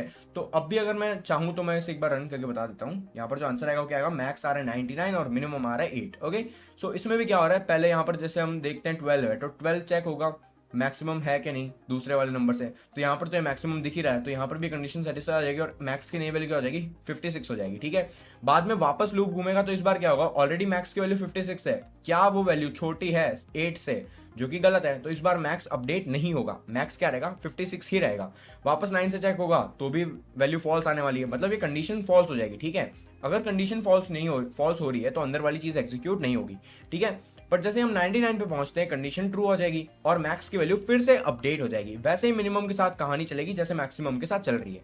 जैसे जैसे लूप घूमते जाएगा चीजें आपस में अपने आप में अपडेट होती रहेगी और at the end of loop हम एकदम फाइनल कंक्लूजन पे पहुंच जाएंगे, कौन सा नंबर बड़ा है कौन सा नंबर छोटा है, ठीक है। और हम उसे इस तरीके से प्रिंट करा देंगे, okay. That's very simple, not that difficult. और फिर भी अगर डिफिकल्ट लग रहा है तो कोई नहीं, एक बार खुद से ट्राई करो, पक्का समझ में आ जाएगा। कोई इतना कुछ इसमें कोई रॉकेट साइंस नहीं है। और हमने अभी तक जितने भी क्वेश्चन की काफी अलग अलग टाइप के आपको समझ आ रहे होंगे, तो आपको इस वीडियो को लाइक जरूर करना चाहिए, ठीक है। Write a program in C to separate odd and even integers in separate arrays. Okay, so ultimately हमें करना ये है कि हमें एक एरे में एक एरे को हमें दो अलग अलग एरेज में डिवाइड करना है और फर्स्ट एरे में हमें सारे इवन इंटीजर्स रखने हैं और सेकंड एरे में हमें सारे ऑड इंटीजर्स रखने हैं। तो हमें टोटल 3 एरेज की जरूरत पड़ेगी और आप देख पा रहे हैं I have already stored 3 arrays A, B and C। और अब हम क्या करते हैं, हम वही नॉर्मल जो पहले चीजें करते थे वो हम प्रिंट करते हैं यहाँ पर enter the length of array and all, length of array. तो आप अगर आपको ये चीज़ समझ आ रही है तो आप थोड़ा सा वीडियो को फॉरवर्ड भी कर सकते हैं, लाइक है ना, आपके पास तो ऑप्शन है, मेरे पास तो नहीं है ना। सो यहाँ पर हम चलिए थोड़ा ट्राई करते हैं जल्दी करने की, क्योंकि क्या होता है ना कुछ लोगों को समझ नहीं आता तो उन्हें बार बार समझाना जरूर पड़ जाता है, तो वहाँ हम एक बार वापस समझा देते हैं क्या जाता है ना। सो यहाँ पर हम %d लिख देते हैं और हम इसे स्टोर कर देते हैं end of n, okay. So यहाँ पर अल्टीमेटली क्या हो रहा है, हमने लेंथ को स्टोर करा दिया यहाँ पर n के अंदर। उसके बाद हम फॉर लूप चलाते हैं और फॉर लूप के अंदर हम लिखते हैं i इक्वल टू 0, i को इनिशियलाइज किया, i की कंडीशन डिफाइन की और i को इंक्रीमेंट कर दिया, बढ़िया बढ़िया बहुत बढ़िया। और उसके बाद हम लिखते हैं printf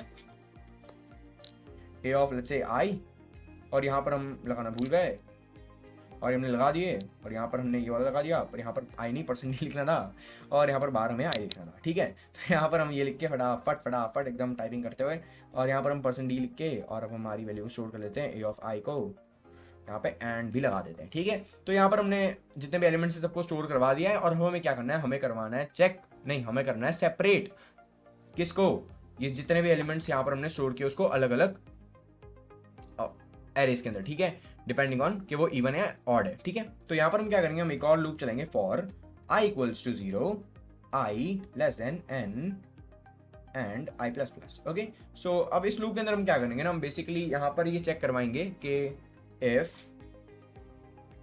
ओहो यहाँ पे क्या हो गया 0, ओके। सो बेसिकली हम यहाँ पर चेक करेंगे if, पर if के पहले यहाँ पर मैं थोड़े कुछ वेरिएबल्स मान लेता हूँ, let's say j and k and j equals to 0। इसके पीछे का रीजन आपको बाद में पता चल जाएगा, इक्वल टू 0, ये सारी चीज़ों का रीजन मिलेगा, ठीक है, रीजन मिलेगा, ओके। सो यहाँ पर मैं कहता हूँ इफ, और यहाँ पे मैं कंडीशन में डाल देता हूँ इफ, हाँ if a of i percentile 2 is equal to 0, मतलब i जो a ऑफ i में जो भी नंबर है, लाइक अगर 26 है 35 जो भी नंबर है वो अगर 2 से डिवाइड करते हैं तो क्या रिमाइंडर 0 आ रहा है। अगर आ रहा है तो कंडीशन ट्रू है, ठीक है, मतलब हम यहाँ पर रिमाइंडर चेक कर रहे हैं और अगर वो रिमाइंडर 0 आ रहा है तो कंडीशन ट्रू है। अगर ये कंडीशन ट्रू है तो हम क्या बोल सकते हैं, ये जो नंबर है वो क्या है, एक इवन नंबर है। और हमें इवन नंबर कहाँ स्टोर करने हैं, हमें इवन नंबर स्टोर करने हैं बी के अंदर, ठीक है, एरे बी के अंदर हम क्या करेंगे, इवन नंबर स्टोर करेंगे, ठीक है। तो अब हम यहाँ क्या लिख सकते हैं, हम लिख सकते हैं बी ऑफ जे, आई नहीं लिखेंगे, जे लिखेंगे, ठीक है, क्योंकि आई तो इंक्रीमेंट होता रहेगा पर हमें तो प्रॉपर चाहिए ना, तो हम जे लिखेंगे, ठीक है। तो यहाँ पर हम लिखते हैं B of J equal to A of I. Okay, so यहाँ पर क्या हो रहा है, बी ऑफ जे जो कि क्या है हमारा इनिशियली 0, मतलब बी ऑफ 0 क्या हो जाएगा, ए ऑफ आई हो जाएगा, ठीक है। फिर हम यहाँ पे कर देते हैं जे प्लस प्लस, तो जैसे ही वो इसके अंदर आएगा वापस यहाँ पर बी ऑफ 1 पूछेगा क्योंकि जे प्लस प्लस हो चुका है। और यहाँ पर 1 मिनट, और हम बता दूंगा यार ये बाद में, है ना, अभी समझ बताऊंगा तो अभी समझ नहीं आएगा, बाद में फिर कोई मतलब नहीं आएगा, ठीक है। तो आगे देखते हैं किस तरीके से मैंने इस कोड को फ्रेम कर रहा हूँ, है ना। मैं बता सकता हूँ बट अभी आपको समझ नहीं आएगा, लाइक पूरा कोड लिखेंगे तो मुझे चीज़ें ज़्यादा क्लियर होगी, ठीक है।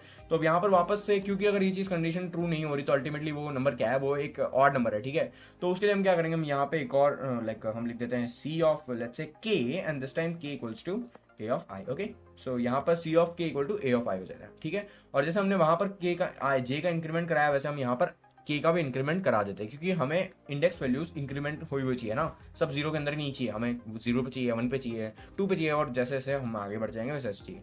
पर यहाँ पे दिक्कत ये आ रही है, लाइक हाँ दिक्कत कहाँ आ रही है वो बता देता हूँ। अगर हम यहाँ पे फॉर लूप लिखते हैं, क्योंकि हमने सारी वैल्यूज अब स्टोर करा दी, हमारे पास हमारा एरे है अब बी और सी, तो मैं यहाँ पर पहले तो बी डिक्लेयर करने की कोशिश करता हूँ, यहाँ पर जे इक्वल टू 0 लिखता हूँ, जे लेस देन एन लिख देता हूँ, बाद में यहाँ पर लिखता हूँ जे प्लस प्लस, और इसके अंदर एकदम शानदार सी एक लाइन लिख के यहाँ पर मैं ये चीज़ प्रिंट कराने की पूरी कोशिश कर लेता हूँ, ठीक है। तो यहाँ पर मैं लिखता हूँ person D and then equal to person D. Okay, so that's very simple and not that typical. Okay, typical typical जो बोलो। ओके, बी ऑफ जे, और यहाँ पर भी आएगा जे। सो आप देख पा रहे हैं यहाँ मैंने जे का एक पूरा मतलब लाइक बी का जो भी एरे है वो प्रिंट कराने की कोशिश की है, ठीक है। और जब मैं इसे वापस प्रिंट करा रहा हूँ, मुझे पता है कुछ गलती होगी, तो कुछ लोग ऐसा मत सोचना मुझे नहीं पता, ठीक है, मुझे पता है। ओके, अगर आप ज़्यादा स्मार्ट हो तो आप कमेंट में ऐसा कुछ ना लिखे, क्योंकि मुझे ऑलरेडी पता है यहाँ पर कुछ ऐसा होने वाला है गलत, ठीक है। क्या गलत होने वाला है वो बता देता हूँ, अभी नहीं, थोड़ी देर रुक जाओ, बस बता ही रहा हूँ, है ना। Okay sorry. सो यहाँ पर मैं ऐसे के की तरह डिफाइन कर दिया, and like everything is set now, and set बोलते हैं कुछ गड़बड़ होगी, ठीक है। तो यहाँ पर सब कुछ सेट हो चुका है, बट यहाँ पर मैंने जे और के जो डिक्लेयर करवाए हैं वो क्या मैंने ऊपर लिखे हैं, वेल हाँ लिखे तो हैं, बढ़िया, बट हाँ चलो वो लिखे हैं। और जब मैं इसे रन करता हूँ तो यू कैन सी, अगर मैं यहाँ पे लेंथ लेता हूँ 5, है ना, और मैं पहला एलिमेंट डिफाइन करता हूँ 12, then 27, then let's say 34, and then let's say 18, then let's say 99। सो यहाँ पर आप आंसर देख पा रहे हैं, जो आंसर आ रहा है वो आ रहा है B0 आ रहा है, B1 आ रहा है, B2 आ रहा है, B3 आ रहा है, B4 आ रहा है, इतना बड़ा, ठीक है। ये तो नंबर एरे में था ही नहीं भाई। ये क्या हो गया, ये नंबर कहाँ से आ रहे हैं, ये सी में भी देखो, C2 के अंदर कौन सा नंबर आ रहा है, ये नंबर तो एरे में थे ही नहीं, तो ऐसा क्यों हुआ। वेल इसके पीछे एक रीजन है कि हमने यहाँ पर लिखा है n तक, तो ये लूप चलेगा j से लेकर n तक, और n क्या है, length of array, length of array of what, a। But क्या ये दोनों जो एरेज है वो क्या लेंथ ऑफ एरे से, मतलब जो ओरिजिनली जो लेंथ एरे की थी क्या उससे छोटे होंगे या बड़े होंगे, ऑफ कोर्स छोटे होंगे ना यार। तो यहाँ पे लेंथ ऑफ n तक कैसे जाने दे रहा हूँ मैं इस चीज को, मुझे इस चीज को उससे छोटा लेना है ना, लाइक n तक कैसे आपकी लेंथ हो सकती है। सोचो मैं एक एरे को तोड़ रहा हूँ और तोड़ रहा हूँ, वापस जो लेंथ मिल रही है वो n ही मिल रही है, तो ये तो पॉसिबल है ही नहीं। तो यहाँ पर लेंथ n नहीं होगी यार, तो गड़बड़ जो है वो इसके अंदर ही है, यहाँ पर लेंथ हमने गड़बड़ मतलब कर दिया घोटाला इधर। तो अब इसको कैसे सॉल्व करेंगे, अब इसके लिए हम क्या करते हैं, हम सिंपली यहाँ पर एक और 2 इंटीजर डिफाइन कर देते हैं। हम लेट्स से मानते हैं m equal to 0 and p equal to 0। अब इसके पीछे का रीजन भी बता देता हूँ, p इक्वल टू 0 लिख के हम यहाँ पर क्या कर रहे हैं, हम एक जैसे हमने n माना था वैसे हम एक और दो अलग अलग मान रहे हैं, और हम उसकी वैल्यू कैसे सेट कर रहे हैं, जैसे जैसे यहाँ पर हम j इंक्रीमेंट करेंगे वैसे वैसे हम m इंक्रीमेंट करेंगे, और वैसे वैसे यहाँ पर हम जैसे k इंक्रीमेंट करेंगे वैसे हम p इंक्रीमेंट करेंगे, ठीक है। तो काफी सिंपल है, क्या हो रहा है समझ भी आ रहा होगा, ठीक है, कोई इतना बड़ी इशू नहीं है इसके अंदर। और अब हम क्या करते हैं ना, हम यहाँ पर जैसे j के अंदर हम क्या प्रिंट कराएंगे, हम प्रिंट करेंगे m लेस देन m के साथ कंडीशन चेक करेंगे, और यहाँ हम लिख देंगे p। ओके, सो अब क्या ये प्रोग्राम रन होगा, जी हाँ ये प्रोग्राम रन होगा, और यहाँ पर अब हम चेक कर पाएंगे जो कि हमें चेक करना है, ठीक है। हम क्या चेक कर पाएंगे वैसे पता नहीं, हाँ डिवाइड करना है हमको, चेक नहीं करना। ओके, सो यहाँ पर हम 10 एलिमेंट्स मानते हैं इस बार, let's say 12 and random elements मानता हूँ मैं फटाफट एकदम, 7 and then 10 then 54 53 54 38 and let's say 99 already हो चुका है, नहीं हुआ, अच्छा वापस मान लेते हैं, लेट्स से 17, लेट्स से 47 हो गया, 47 हो गया, ठीक है, 32 23 एंड यू कैन सी वो हियर। अच्छा यहाँ पर थोड़ा सा एक प्रॉब्लम है सॉरी, यहाँ पर थोड़ा सा एक प्रॉब्लम है, वो ये है कि मैंने यहाँ पर इसे न्यू लाइन पे प्रिंट नहीं कराया, तो मैं यहाँ पर इसे सॉरी,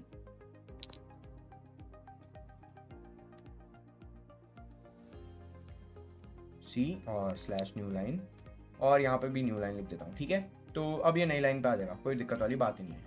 सो अब जब मैं इसे रन करता हूँ तो you can see over here the outcome as let's say I have the array of length 5, ताकि थोड़ा छोटा बने चीज़, and I have 12, I have 19, I have 47, I have 56, I have 10। Okay, so यहाँ पर मैंने टोटल 5 एलिमेंट माने हैं, and you can C B0 जो हमारा आ रहा है वो आ रहा है 12, B1 आ रहा है हमारा 56, B2, अच्छा इसे स्लैश एन दे देते हैं यहाँ पे ताकि और चीज़ें अच्छे से क्लियर हो जाए, ठीक है। तो यहाँ पे मैं स्लैश एन मान रहा हूँ ताकि आपको चीज़ें अच्छे से दिखे, है ना। ऑलरेडी 8 मिनट हो चुके हैं, खत्म करते हैं फटाफट इस वाले क्वेश्चन को। And let's say I have 5 मतलब लेंथ है और मेरा पहला नंबर 12। ओके, सो हम रैंडमली नंबर लेते हैं फटाफट 47। Okay, so you can see over here the answer as B की जो वैल्यू आ रही है वो क्या आ रही है, बी। अच्छा यार, ओहो, यहाँ पे हम प्रिंट एफ करके लिख देते हैं, sorry for wasting your time, sorry sorry sorry. Okay, so अब जब इसे रन करते हैं हम, तो जैसे मैं यहाँ पे 5 मानता हूँ, पहला नंबर 12, दूसरा नंबर 25, 49, 10, 47।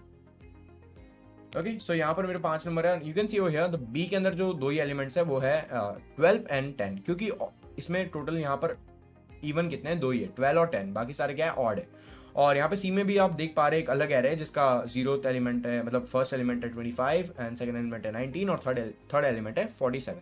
तो अल्टीमेटली कुछ इस तरीके से आप एरेज डिफाइन कर सकते हैं, लाइक डिफाइन नहीं, आप एरे को बांट सकते हैं, ठीक है, ऑड एंड इंटीजर के हिसाब से। तो that's all about separating arrays according to like type they have, integer like sorry, according to type they have, odd or even. Okay, write a program in C to sort elements of array in ascending order. So basically हमने करना ये है कि हमें array को ascending से descending order लेके जाना है, ठीक है। शॉर्टेड एरर मतलब चीज़ों को एकदम वेल मैनर में अच्छे से लिख देना, ठीक है। तो छोटे से बड़ा या बड़े से छोटा हो सकता है, ठीक है। तो हम क्या करेंगे, हम छोटे से बड़ा करेंगे, ठीक है। तो लेट्स से मेरे पास एक एरे है और मुझे उसकी लेंथ पहले तो यूज़र से यहाँ पे ले लेनी है। Wait a minute, print F use करके enter the length. Okay, so यहाँ पर यूज़र से हम लेंथ ले लेते हैं पहले और बाद में उसे स्टोर कर देते हैं स्कैनफ के अंदर, %d यूज़ करते हुए n के अंदर। ओके, स्कैनफ के अंदर स्टोर नहीं कर सकते, एंड स्कैनफ की मदद से स्टोर करेंगे, ठीक है। और now will use for loop, जो कि हम पहले भी कर रहे थे, और जिन्हें ये चीज़ आ रही है समझ में, वो वीडियो के मतलब वीडियो को स्किप कर सकते हैं, थोड़ा सा आगे बढ़ सकते हैं, ठीक है। तो विल जस्ट सी। ओके, तो यहाँ पर मैंने इसे i++ भी दे दिया, बढ़िया। And now will just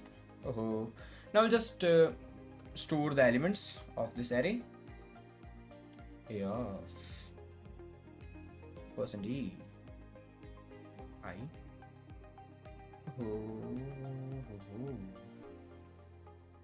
%e A of %e comma A of I. Okay, so कुछ इस तरीके से अपन इसको जितने भी एलिमेंट्स उसको स्टोर करा सकते हैं, ठीक है। तो चीज़ आपको पता है ना, ऐसा नहीं आपको नहीं पता। ओके, सो अब क्या करना है हमें, अच्छा हमें शॉर्ट करना है, ठीक है। अच्छा ओके, तो शॉर्ट कैसे करेंगे, अच्छा तो यहाँ पर हम वापस से एक फॉर लूप मानते हैं, i equal to let's say 0, i less than n and then i++। Okay, so अब इसके अंदर हम एक और फॉर लूप मान लेते हैं, नेस्टेड फॉर लूप, है ना, पढ़ा होगा। j equal to 0, j declare करते थे यहाँ पे पहले तो, और बाद में हम इसके अंदर मानते हैं j लेस देन वही सेम टू सेम सारे कंडीशंस n j++। और यहाँ पर हम j को 0 नहीं मानेंगे, हम j को मानते i+1, ठीक है। क्यों j को i+1, क्योंकि हम कंपेयर जब करेंगे तो हम उसी नंबर के साथ लाइक i वाला जो नंबर होगा उससे हम j को कैसे कंपेयर करेंगे। हाँ बता रहा हूँ, क्या बोल रहा हूँ, बता रहा हूँ, ठीक है। यहाँ पर हम इफ लिखते हैं सॉरी। तो यहाँ पर हम इफ लिखते हैं और अब हम चेक करते हैं किस तरीके से हम शॉर्ट कर सकते हैं एक एरे को, ठीक है। अचानक से जोश आ जाता है सर, ठीक है। तो यहाँ पर हम चेक करेंगे, कैसे चेक करेंगे, हम यहाँ पर पहले डिक्लेयर करते हैं लाइक a ऑफ j, बहुत बढ़िया, a of j is less than a of i। अगर ये कंडीशन ट्रू होती है तो हम क्या करेंगे, हम ये लूप चलाएंगे, ठीक है। और इस लूप के अंदर हम क्या करते हैं, हमें यहाँ पर क्या करना होगा, अल्टीमेटली दोनों नंबर को आपस में स्वैप करना होगा, ठीक है। तो स्वैप अगर आपको करना आता है तो आप इस क्वेश्चन को काफी इजीली सॉल्व कर सकते हैं। अगर आपको नहीं आता तो भी कोई दिक्कत नहीं है, सिखा दूंगा, है ना। बट उससे पहले हम यहाँ पर एक और इंटीजर मान लेते हैं ताकि हम स्वैप करने में हमें थोड़ी आसानी हो जाए, है ना। तो हम यहाँ पे क्या इंटीजर मानेंगे, TEMP, टेम्प, जो कि हमारा इंटीजर है, ठीक है। तो यहाँ पर हम टेम्प को इधर लिख देते हैं, लेट्स से, एक मिनट, ओके। सो लेट्स से मेरा जो टेम्प है वो है TMP equal to A of I, okay. So यहाँ पर मैंने टेम्प की वैल्यू A ऑफ I में स्टोर करा दी, and then A of I equal to B of I, B of J, okay. So A of I equal to B of J, नहीं A of J होगा, sorry sorry sorry. So B of J हो गया, A of J हो गया, okay. And now A of J equal to okay. So मैंने इस तरीके से इस चीज को स्वैप करा दिया। मैंने पहले क्या किया, टेम्प के अंदर ए की वैल्यू स्टोर करा दी, ए को बी की दे दी, और बी के अंदर मतलब ए को जे की, आई को जे की दे दी, और बाद में जे से वापस टेम्प से जो आई की वैल्यू स्टोर थी वो ले ली, ठीक है। तो स्वैपिंग यार आनी चाहिए आपको तो, है ना, क्या बताऊँ वो स्वैपिंग। वेल मैंने स्वैपिंग में क्या किया, पहले ए के अंदर एक वैल्यू स्टोर करा दी, बाद में ए वाली वैल्यू बी में स्टोर करा दी, बाद में बी को वापस टेम्प वाली वैल्यू जो कि ए की वैल्यू थी वो दे दी। आ गया हुआ समझ, नहीं आया तो यार देख लो यार, ये सब नहीं बताऊंगा, मतलब आप सोचो यार, आपको स्वैपिंग नहीं आती तो आपको क्या आता है, कुछ नहीं आता, ओके। सो इस तरीके से आपने स्वैप करना है। बाद में अब आपको क्या करना है, बस आपको कुछ नहीं करना है, अपने आप अब चीज़ें स्वैप होती रहेगी, और आपको बस इस प्रोग्राम के बाहर आ जाना और यहाँ पर सिंपली एक और फॉर लूप चला देना है, और देखो जादू। मैं बताऊंगा कैसे हुआ ये, टेंशन मत लो, कहीं नहीं जाना सीखने, कुछ बता देता हूँ अभी, है ना। बट उससे पहले एक बार प्रिंट करके चेक कर लेते हैं कि ये चीज़ वैलिड है या नहीं। %D, क्या हम शॉर्टेड वे में चीज़ों को लिख पाएंगे, यस और नो, कमेंट करो। ओके। सो यहाँ पर अब हम इसे रन करते हैं और चेक करने की कोशिश करते हैं आंसर क्या आता है। लेट्स से रन कहाँ है, लेट्स से लेंथ है कुछ 5 की, एंड नंबर से कुछ भी रैंडम मान लेते हैं।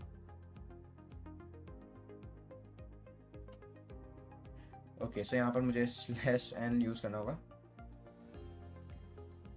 सॉरी, एंड सब सही है, कोई नहीं, दिक्कत वाली बात नहीं है। And now if I try to run this,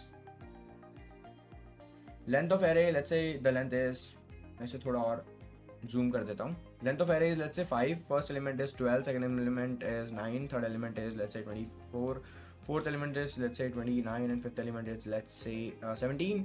सो यहाँ पर जब हम इसे रन करते हैं तो अजीब सा ये बड़ा वाला आंसर आ चुका है, जो कि बिल्कुल गलत है, और बिल्कुल गलत है, ठीक है। तो ऐसा बेसिकली क्यों हो रहा है, क्या आप बता सकते हो? वेल सोचो सोचो सोचो। वेल ऐसा इसलिए हो रहा है क्योंकि यहाँ पर हमने क्या नहीं किया, सोचो, थोड़ी देर सोचो यार, कुछ तो आप सोचो, सोचो सोचो सोचो। अरे मुझे तो बताया, पर थोड़ा आप भी दिमाग लगाओ, क्योंकि 6 मिनट ही हुआ है अभी तक, है ना। इस क्वेश्चन को आपको मिनिमम 20 मिनट देने चाहिए, है ना। तो थोड़ा हम भी आपकी हेल्प कर देते हैं सोचने में। सोचो किस तरीके से आप इस क्वेश्चन को सॉल्व कर सकते हैं, सोचिए, दिमाग लगाइए। यहाँ पे क्या गलती है, हमने फॉर लूप चलाया, हमने फॉर लूप में पहली वैल्यू मान ली जीरो, और यहाँ पर i+0, मतलब यहाँ पर बाकी जितनी वैल्यूज है उसके साथ ये वाला लूप चला, है ना। और ये लूप चलता गया और हमारे यहाँ पर ये इफ वाली कंडीशन चेक होती गई और आपस में चीज़ें चेंज होती गई, ठीक है। तो ये आई तो सेम रहेगा, तो मतलब अल्टीमेटली बाकी सारे एलिमेंट्स के साथ हमने आई को कंपेयर कर लिया और बाद में अकॉर्डिंग टू दैट हमने इसको सॉर्ट कर लिया, ठीक है। और वैसे आई की अगली वैल्यू पे वापस पूरा लूप चलेगा, अंदर इस तरीके से चीज़ें चलती रहेगी। बट एक दिक्कत आ रही है यार, जब लूप एक बार चल जाएगा जे का, उसके बाद जे की जो वैल्यू होगी वो क्या होगी, वो हो जाएगी n-1। और क्या वापस जे की वैल्यू n हो रही है, 1 हो रही है कि हम उसे वापस चला पाए? जी नहीं, है ना। तो इस केस में हम क्या करेंगे अब? वेल हो रही है ना यार, यहाँ पर हमने आई माना है तो हो तो रही है। हाँ गलत अप्रॉच लगा दिया मैंने भी। तो चलो सोचो सोचो, थोड़ा और सोच लो, साथ में सोचो, सब कुछ सोचो, सोचो, दिमाग लगाओ। काफ़ी इजी है, मुझे समझ आ रहा है अब क्या दिक्कत आ रही है, ठीक है। तो टाइम पे माना ना, ओके। सोचो सोचो सोचो, बेजा चला ले, थोड़ा सा चला ले, बेजा चला ले। अरे दिक्कत नहीं पता चल रही, वाह अब पता चली। तभी बोल रहा था मैं कब से, सोचो सोचो सोचो। ओके, सो यहाँ पर हम मानते हैं 5, फर्स्ट है मेरा 12, देन मेरा है 7, एक बात बोलूं, मुझे भी नहीं पता था, ये वाली दिक्कत है यार, मुझे भी नहीं पता था यार। मतलब क्या यार, क्या बोलूं मैं, क्या ही बोले। 99 ओके। सो अब इसे शॉर्ट करते हैं, you can see over here 6 10 12 99 and 19 and 99। छोटी सी गलती हो गई थी, खैर कोई नहीं, आपको पागल बना दिया, बट लास्ट में बता दिया कि मैं पागल बना रहा हूँ, मुझे खुद को नहीं पता चला एक्चुअली। आप इतना छोटा सा एरर आ जाता है कभी कभी, है ना, उससे ऐसा लगता है कि हाँ मुझे खुद को नहीं आता, क्योंकि मैं कोई 15-20 साल से कोडिंग तो नहीं कर रहा हूँ, मैं तो बस सीखता हूँ टॉपिक और फिर से ट्राई करता हूँ मैं खुद पढ़ाने की कोशिश करूँ, है ना। तो दैट्स ऑल अबाउट मी। सो यहाँ पर अगर मैं एक वेरिएबल लाइक बड़ा लेंथ मानते हैं 10, और मैं रैंडम नंबर स्टोर करता हूँ ताकि मैं एक प्रॉपर रिजल्ट तक पहुँच पाऊँ। ओके, अरे ज़्यादा रैंडम हो गया, ज़्यादा जल्दी हो गया। ओके, सो वापस एक बार रन करते हैं इसको और देखते हैं किस तरीके से हम आंसर ला सकते हैं। और छोटे नंबर मानते हैं, इस बार 5 ही मानते हैं। फर्स्ट है मेरा 1, और सेकंड है मेरा लेट्स से 67, थर्ड है मेरा ये, और फोर्थ है मेरा ये, और देन फिफ्थ है मेरा 90। Okay, so you can see यहाँ पर सब कुछ शॉर्टेड वे में अपने आप अरेंज हो रहा है, ठीक है। तो कुछ इस तरीके से हम एरेज को सॉर्ट कर सकें, और एक बार इसे वापस समझ लेते हैं। हाँ, इस बार समझाऊंगा, ठीक है। तो यहाँ पर हम अल्टीमेटली क्या कर रहे हैं, पहले तो हम एरे को मतलब एरे के जितने भी एलिमेंट्स हैं वो यूजर से ले रहे हैं। उसके बाद हम क्या कर रहे हैं, हम 2 फॉर लूप चला रहे हैं। 2 फॉर लूप क्यों चला रहे हैं, हम पहले किसी एक नंबर को पिक कर रहे हैं, नंबर 1 को, और उसे बाकी सारे नंबर से कंपेयर कर रहे हैं, मतलब बाकी सारे जितने भी एलिमेंट्स हैं उससे कंपेयर कर रहे हैं। इससे होगा ये, हम एरेज को अल्टीमेटली आपस में चेक करते करते करते करते उसकी वैल्यूज रख करेंगे। तो वेल ये यार, ये चीज़ मैं वापस बोलता हूँ कि आपको लाइक यहाँ पर आपको ये वीडियो थोड़ा सा पॉज करके यूट्यूब पर सर्च करना होगा कि 3D visualization of sorting of arrays, ठीक है। आपको क्या लिखना है, 3D visualization of sorting of arrays, क्योंकि ये चीज़ अगर आप एक वीडियो के थ्रू, विजुअलाइजेशन के थ्रू देखोगे किस तरीके से वहाँ पर चीज़ें काम करी, तो आपको समझ में आएगा एक राइट एंगल पिरामिड बनता है इसका, ठीक है। तो वो क्या है, वो आपको अपने आप वहाँ एक वीडियो दिख जाएगा, जो कि मैं अगर यहाँ पे नाम लूंगा तो ये चीज़ गलत हो जाएगी, तो आप बस ऐसा लिखिए 3D विजुअलाइजेशन, आपको वीडियो मिल जाएगा, ठीक है।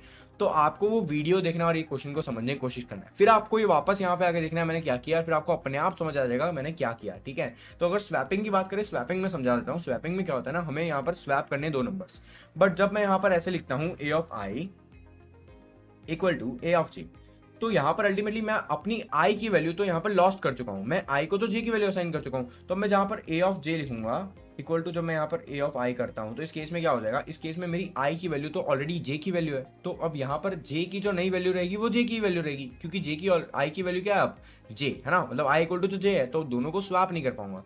तो इसलिए मैं क्या करता हूँ, मैं एक और यहाँ पर वेरिएबल डिफाइन कर देता हूँ, जो कि होता है मेरा टेम्प, और जो क्या करता है आई की वैल्यू अपने पास स्टोर करके रखता है। और जैसे ही हम आई इक्वल टू जे कर देते हैं, तो उसके बाद जब जे की वैल्यू हमें प्रिंट मतलब स्टोर करानी होती है, तो हम उसको कहाँ से लेते हैं, उसको कहाँ से फैच करते हैं, आई की वैल्यू टेम्प के अंदर से, ठीक है। तो टेम्प हमारा एक तीसरा वेरिएबल है जिससे हम आई की वैल्यू फैच करते हैं। और हम टेम्प यूज ना करने के बजाय और भी बहुत सारी चीजें यूज कर सकते हैं, बट अब यहाँ पर जो चीज सबसे ज्यादा सिंपल लग रही है हम वही करके काम को खत्म कर देते हैं, ठीक है। तो वो जिस तरीके से आप नंबर्स को स्वैप कर सकते हैं। एंड अगर आपको ये चीज अभी भी नहीं समझ आ रही, तो I recommend again that go and watch the video, the 3D visualization of sorting the elements in an array। तो ये चीज़ क्योंकि वैसे ही समझ आने वाली है, ये चीज़ कितना भी बोल दूँ, कुछ भी बोल दूँ, 2 घंटे बोल दूँ तो भी नहीं आएगी, ठीक है। और मैंने लिखा इसलिए कि आप वो वीडियो देख के वापस समझ के वापस यहाँ आओगे तो आपको कोड तो समझना ही पड़ेगा कि कैसे मैंने लिखा है, ठीक है। तो फिर आप वो वीडियो देख के यहाँ आओ और समझो, समझ आ जाएगा अपने आप। Okay, so that's all about sorting the elements in array. और अभी तक हम लोगों ने कितने क्वेश्चन कर लिए, 7 कर लिए। अगर आपको कोई भी क्वेश्चन में कोई डाउट आ रहा है तो आप मुझे नीचे कमेंट में बता सकते हैं, ठीक है। Write a program in C to delete an element at a desired position from an array। Okay, so basically हमें करना ये, हमें एक एलिमेंट के अंदर से किसी एक एरे को हमें एक एरे के अंदर से किसी एक एलिमेंट को रिमूव करना होगा with the help of its index value. Okay, position मतलब इंडेक्स वैल्यू, ठीक है। और वो कहाँ से स्टार्ट होती है, 0 से स्टार्ट होती है। ओके बच्चों, तो अब हम देखते हैं किस तरीके, हाँ बच्चों नहीं, फ्रेंड्स, अब हम देखते हैं किस तरीके से हम ये क्वेश्चन सॉल्व कर सकते हैं। ये है क्वेश्चन नंबर 8 हमारा, और अच्छा क्वेश्चन है काफ़ी, है ना। तो अगर नहीं आ रहा तो कोई दिक्कत वाली बात नहीं है, सीख लो, है ना। मुझे भी नहीं आता था, मैंने भी सीखा था। सो यहाँ पर हम लिखते हैं सबसे पहले एंटर द लेंथ, और यहाँ पर यूजर लेंथ डिफाइन करेगा, और वो लेंथ हम क्या कर लेंगे, स्टोर कर लेंगे। कहाँ स्टोर करेंगे हम ये लेंथ, हमें कहाँ स्टोर करेंगे, हम स्टोर करेंगे ये लेंथ एन के अंदर, ठीक है। तो यहाँ पर मैं एन के अंदर इस लेंथ को स्टोर कर देता हूँ, और अब एन जो है हमारा लेंथ ऑफ एरे बन जाएगा, ठीक है। अब हम क्या करेंगे, अब हम फॉर लूप का यूज करेंगे, और अब फॉर लूप के अंदर हम लिखते हैं आई इक्वल टू 0 इनिशियलाइज कर दी, बाद में आई की कंडीशन दे दी यहाँ पे I less than N, and I को इंक्रीमेंट कर दिया, ठीक है। और बाद में हम इस फॉर लूप के अंदर क्या लिखेंगे, हम लिखेंगे print F. Okay, will print that A of I, not I but A percentile D is equal to I. Okay, अभी क्या लिखा है मत पूछो यार, मैं नहीं बता सकता। छोड़ दो देखना वीडियो, छोड़ दो कॉमर्स साइंस जो भी आपने लिया है वो सब छोड़ दो, जिंदगी छोड़ दो, ये नहीं आ रहा छोड़ दो, मजाक कर रहा हूँ, कोई नहीं समझ आओ यार थोड़ा रिवाइंड करके देख लो प्लीज। ओके, सो आप देख पा रहे हैं यहाँ पे किस तरीके से मैंने एक एरे के एलिमेंट स्टोर करा लिए with the help of user. Okay, so now what I want to do is I want to delete an element, है ना। तो डिलीट एन एलिमेंट अगर मुझे करना है तो मुझे उसका इंडेक्स वैल्यू यूजर से लेना होगा इनपुट। तो क्या करूंगा, अरे डर गए, अरे कुछ नहीं यार, printf लिखूंगा और यूजर को बोलूंगा enter the index value of the element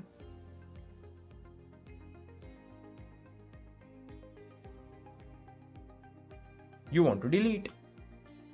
अब यूजर में अगर दिमाग रहेगा तो सही एलिमेंट डाल देगा। ओके, सो सही डालेगा यार, गलत तो क्यों डालेगा।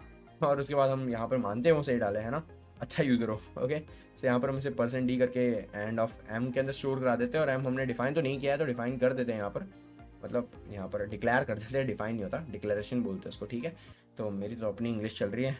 ओके, क्या English is just a language not a talent measuring machine, मेरे एक सर ने बोला था। ओके, सो यहाँ पर हम लिखते हैं इसे 0 and then I less than, नहीं कुछ नहीं लिखेंगे अभी, पहले हम सीखते हैं क्योंकि मैंने ऑलरेडी ये जितना भी पार्ट है वो पहले रिकॉर्ड किया, पर उसमें मैं समझाने ही भूल गया, मैं फटाफट कोड लिखे जा रहा हूँ, है ना।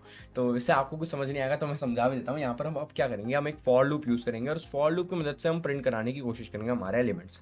बट उससे पहले हमें अब करना क्या है वो जानने की कोशिश करते हैं, थोड़ा सा इधर ऊपर, ठीक है। तो एकदम ध्यान से सुनना, दिल लगा के एकदम। हमारा लेट्स से हमारे पास एक एरे जिसका फर्स्ट एलिमेंट मतलब 0 पोजीशन पे जो एलिमेंट है वो है 12, ठीक है। वैसे ही उसका फर्स्ट पोजीशन पे जो एलिमेंट है वो है लेट्स से 56 है ना। और उसके पास एलिमेंट है वो है लेट्स से 57 नहीं 99 मान लेते हैं। एंड उसके बाद जो उसके पास एलिमेंट है वो है लेट्स से 27, एंड देन उसके बाद जो उसके पास एलिमेंट है वो है लेट्स से 47। ओके, सो यहाँ पर अल्टीमेटली मेरे पास टोटल 5 एलिमेंट्स हैं और हर एक की वैल्यू यहाँ पर डिफाइंड है, ठीक है। और एलिमेंट्स कहाँ से स्टार्ट हो रही है, इंडेक्स वैल्यू 0 से लेकर 4 तक। अब अगर मैं इसमें से लेट्स से एलिमेंट नंबर 3 है ना, मतलब अल्टीमेटली इंडेक्स वैल्यू 2 वाला एलिमेंट जो है वो उससे रिमूव कर देता हूँ। वापस सुनना, मैं एलिमेंट रिमूव कर रहा हूँ, ठीक है। तो मैंने यहाँ पर बैक स्पेस दबा दिया, रिमूव हो गया। अब अल्टीमेटली जो नई एरे वो क्या है, 12, 56, 27 एंड 47। बट यार अब 3 की जगह लाइक एलिमेंट नंबर 2 की जगह अब क्या आएगा, है ना, मतलब कुछ तो आना रहेगा, एलिमेंट 2 खाली तो नहीं रह सकता। तो अल्टीमेटली मैंने चीज़ें जब डिलीट की तो आपको भी सोचना चाहिए कि जब यहाँ से चीज़ डिलीट होगी तो ये वाली जो जगह है, ये वाली जो चीज़ है वो इसकी जगह ले लेगी, वैसे ये वाला जो नंबर है वो इसकी जगह ले लेगा, है ना, मतलब 27 जगह ले लेगा इसकी जो यहाँ पे डिलीट हुआ है, और 47 जगह ले लेगा किसकी, 27 की, है ना। और ये चीज़ें लेफ्ट की तरफ शिफ्ट हो जाएगी, ठीक है। तो यहाँ पर हम कह सकते हैं कि इसकी इंडेक्स वैल्यू अब 3 की जगह 2 हो जाएगी, और इसकी इंडेक्स वैल्यू जो है ऑलरेडी 4 वो क्या हो जाएगी, 3 हो जाएगी, ठीक है। तो यहाँ पे अल्टीमेटली काम कैसे चल रहा है, मैं कह सकता हूँ कि ए ऑफ आई जो है, ए ऑफ आई क्या हो जाएगा, ए ऑफ आई प्लस 1 हो जाएगा, ठीक है। ए ऑफ आई प्लस 1 हो जाएगा, है ना। तो ए ऑफ आई क्या हो जाएगा, ए ऑफ आई प्लस 1 हो जाएगा। और हम किस तरीके से ये चीज़ कह सकते हैं, A equal to A of I plus 1, A of I क्या हो जाएगा, ए ऑफ आई प्लस 1, मतलब ए की जो वैल्यू रहेगी वो ए ऑफ आई प्लस 1 के बराबर हो जाएगी, ठीक है। मतलब ये वाली जगह यहाँ पर आ जाएगी, 3 वाली 2 पर आ जाएगी, और 2 वाली 3 वाली कहाँ आ जाएगी, 2 पर, ठीक है। और 2 वाली कहाँ आ जाएगी, 3 वाली आ जाएगी 2 पर, और जो 4 वाली जगह है वो आ जाएगी 3 पर, ठीक है। तो कुछ इस तरीके से यहाँ पर चीज़ें काम करेगी, है ना। और इसे एक और बार अच्छे से समझ लेते हैं यहाँ पर हमारे वापस फॉर लूप के अंदर, ताकि आपको कोई डाउट ना रहे। और क्योंकि हमारी चेंजेस जो है वो हमारे जो पोजीशन है इंडेक्स वैल्यू उसके बाद हो रही है, इसलिए हम क्या करेंगे, हम यहाँ पर ये जो इंडेक्स वैल्यू के पहले वाले नंबर्स हैं उन्हें परेशान नहीं करेंगे। तो हम इंडेक्स वैल्यू के बाद वाले नंबर्स की बात करें तो हम यहाँ पर आई की वैल्यू कहाँ से स्टार्ट करेंगे, 0 से करेंगे या फिर m से, हम m से स्टार्ट करेंगे, ठीक है। तो ये तो काफ़ी सिंपल सी बात है, समझ आ रहा है। अब हम आई को लेकर कहाँ तक जाएंगे, तो खुद सोचो यार, जब मेरे पास एक इंडेक्स वैल्यू नहीं, जब मेरे पास एलिमेंट्स है उसकी वैल्यू n है, like n number of elements है, बट अब मैंने एक एलिमेंट डिलीट कर दिया, तो मेरे पास टोटल एलिमेंट्स कितने बचे, क्या अभी भी वो एलिमेंट्स n ही है, नहीं वो n-1 है, ठीक है। तो यहाँ पर हम क्या करेंगे, लेस देन n-1 लिखेंगे, ठीक है। क्यों लिखेंगे वो समझ आ गया, बढ़िया, समझ आ गया, क्योंकि अब हमारे पास सेम नंबर ऑफ एलिमेंट्स नहीं रहे, एक एलिमेंट हमारा कम हो चुका है। और लास्ट में हम क्या करेंगे, सिंपली यहाँ पर आई प्लस प्लस कर देंगे और उसके बाद हम वापस फॉर लूप चलेंगे। और उस फॉर लूप के अंदर कंडीशन जो लिखेंगे वो काफ़ी मज़ेदार होने वाली है यार, ध्यान से देखना, वापस समझा रहा हूँ एक बार वापस। ओके, तो यहाँ पर पहला एलिमेंट है मेरा 12, दूसरा है मेरा 13, तीसरा है मेरा 56, चौथा है मेरा 53 एंड पाँचवा मेरा 99। ओके, सो यहाँ पर आप देख पा रहे हैं मेरे पास टोटल 5 एलिमेंट है और मैंने सोचा है मैं 13 को रिमूव कर दूँ। जैसे ही मैं 13 को रिमूव करता हूँ, यहाँ पर आप देख पा रहे हैं 56 का जो इंडेक्स वैल्यू वो क्या बन जाएगा। मैं अगर यहाँ पे बोलता हूँ इंडेक्स वैल्यू 56 जो है ए ऑफ इंडेक्स वैल्यू 56, रुक यहाँ पे पहले मैं एक बार क्या करता हूँ, सॉरी मैं यहाँ पे ना नॉर्मली एक बार लिख देता हूँ। इंडेक्स वैल्यू 56 अभी क्या है, ए ऑफ 56 इस टाइम पे क्या है, 56 के मतलब क्या है इस बार, लेट्स से ए ऑफ 56 है 1 2 3 है ना, 1 2। ओके, सो यहाँ पे ए ऑफ 56 क्या है मेरा 2 है, ठीक है, 56 क्या है मेरा 2। और वैसे ही ए ऑफ 53 क्या है मेरा, ए ऑफ 53 क्या है मेरा 3 है। ओके, सो यहाँ पर ए ऑफ 53 मेरा 3 है and then A of what, A of 4 क्या है मेरा 99 है, ठीक है। तो अल्टीमेटली मेरे पास यहाँ बहुत सारे अलग अलग इंडेक्स वैल्यूज पे अलग अलग वेरिएबल्स हैं, ठीक है। बट जैसे मैं यहाँ से 13 रिमूव करता हूँ, आप देख पा रहे हैं यहाँ पे जैसे ही 13 रिमूव हो जाता है तो नए इंडेक्स वैल्यूज यहाँ पर डिफाइन हो जाते हैं, ठीक है। तो अब ए ऑफ 1 क्या हो जाएगा, 1 हो जाएगा 56 है ना। और वैसे ही ए ऑफ यहाँ पर अगर मैं डिफाइन करना चाहूँ 2,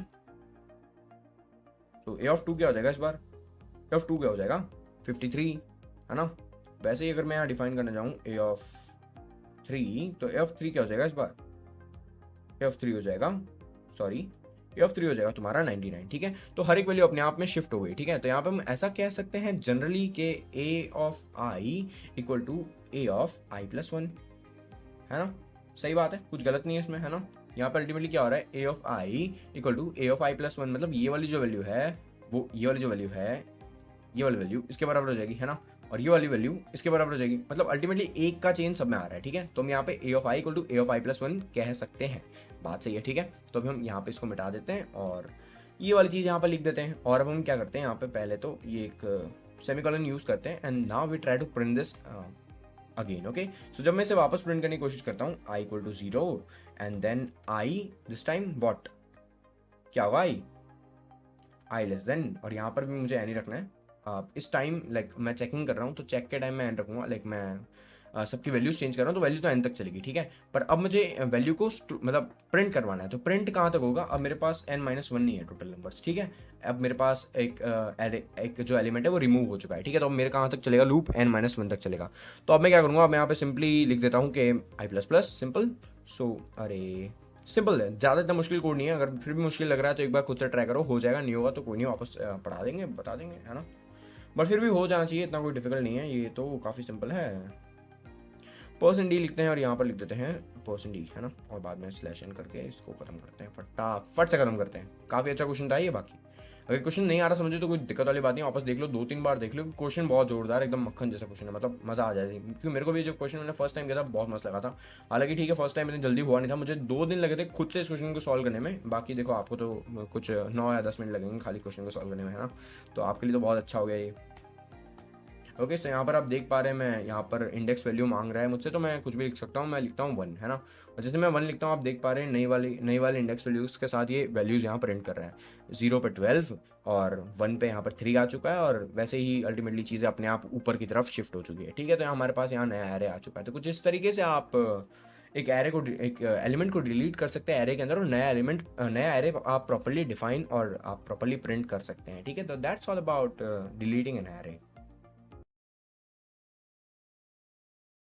Write a program in C to find the second largest element of an array. Okay, so what basically we want to do is we want to find the second largest element of the array, and how to do that. Well ये इतना easy नहीं है, but हाँ बहुत easy है, ठीक है। Well इसका सोचने का अप्रोच लोगों का थोड़ा गलत होता है, इसलिए इसका आंसर नहीं आ पाता, है ना। हमेशा इसका आंसर गलत आ जाता है, भले ही आपने अप्रोच लगा दिया हो फिर भी। तो जानते हैं हम क्या मिस्टेक करते हैं आखिर इस चीज़ के अंदर, ठीक है। तो हम यहाँ पे लिखते हैं printf सबसे पहले। ओके, सो यहाँ पर क्लिक करके लिखना पड़ता है। ओके, सो यहाँ पर हम लिखते हैं printf and then will just say enter the length of the array, है ना। तो यहाँ पर हम एंटर द लेंथ लिख के यहाँ पर इससे लेंथ का इनपुट लेंगे और हम उसे स्कैनफ के अंदर, मतलब हम एन के अंदर इस चीज़ को स्टोर करा देते हैं, ठीक है। तो ये किस टाइप का, ये इंटीजर टाइप की वैल्यू देगा, है ना हमें। और हम इसे n के अंदर स्टोर करा देते हैं, ठीक है, बढ़िया बात है। और बाद में हम फॉर लूप यूज़ करते हैं और हमारा जो भी एलिमेंट के जितने भी जितने भी हमारे एलिमेंट्स है एरे के अंदर वो सारे स्टोर करा देते हैं, ठीक है, सिंपल सी बात है।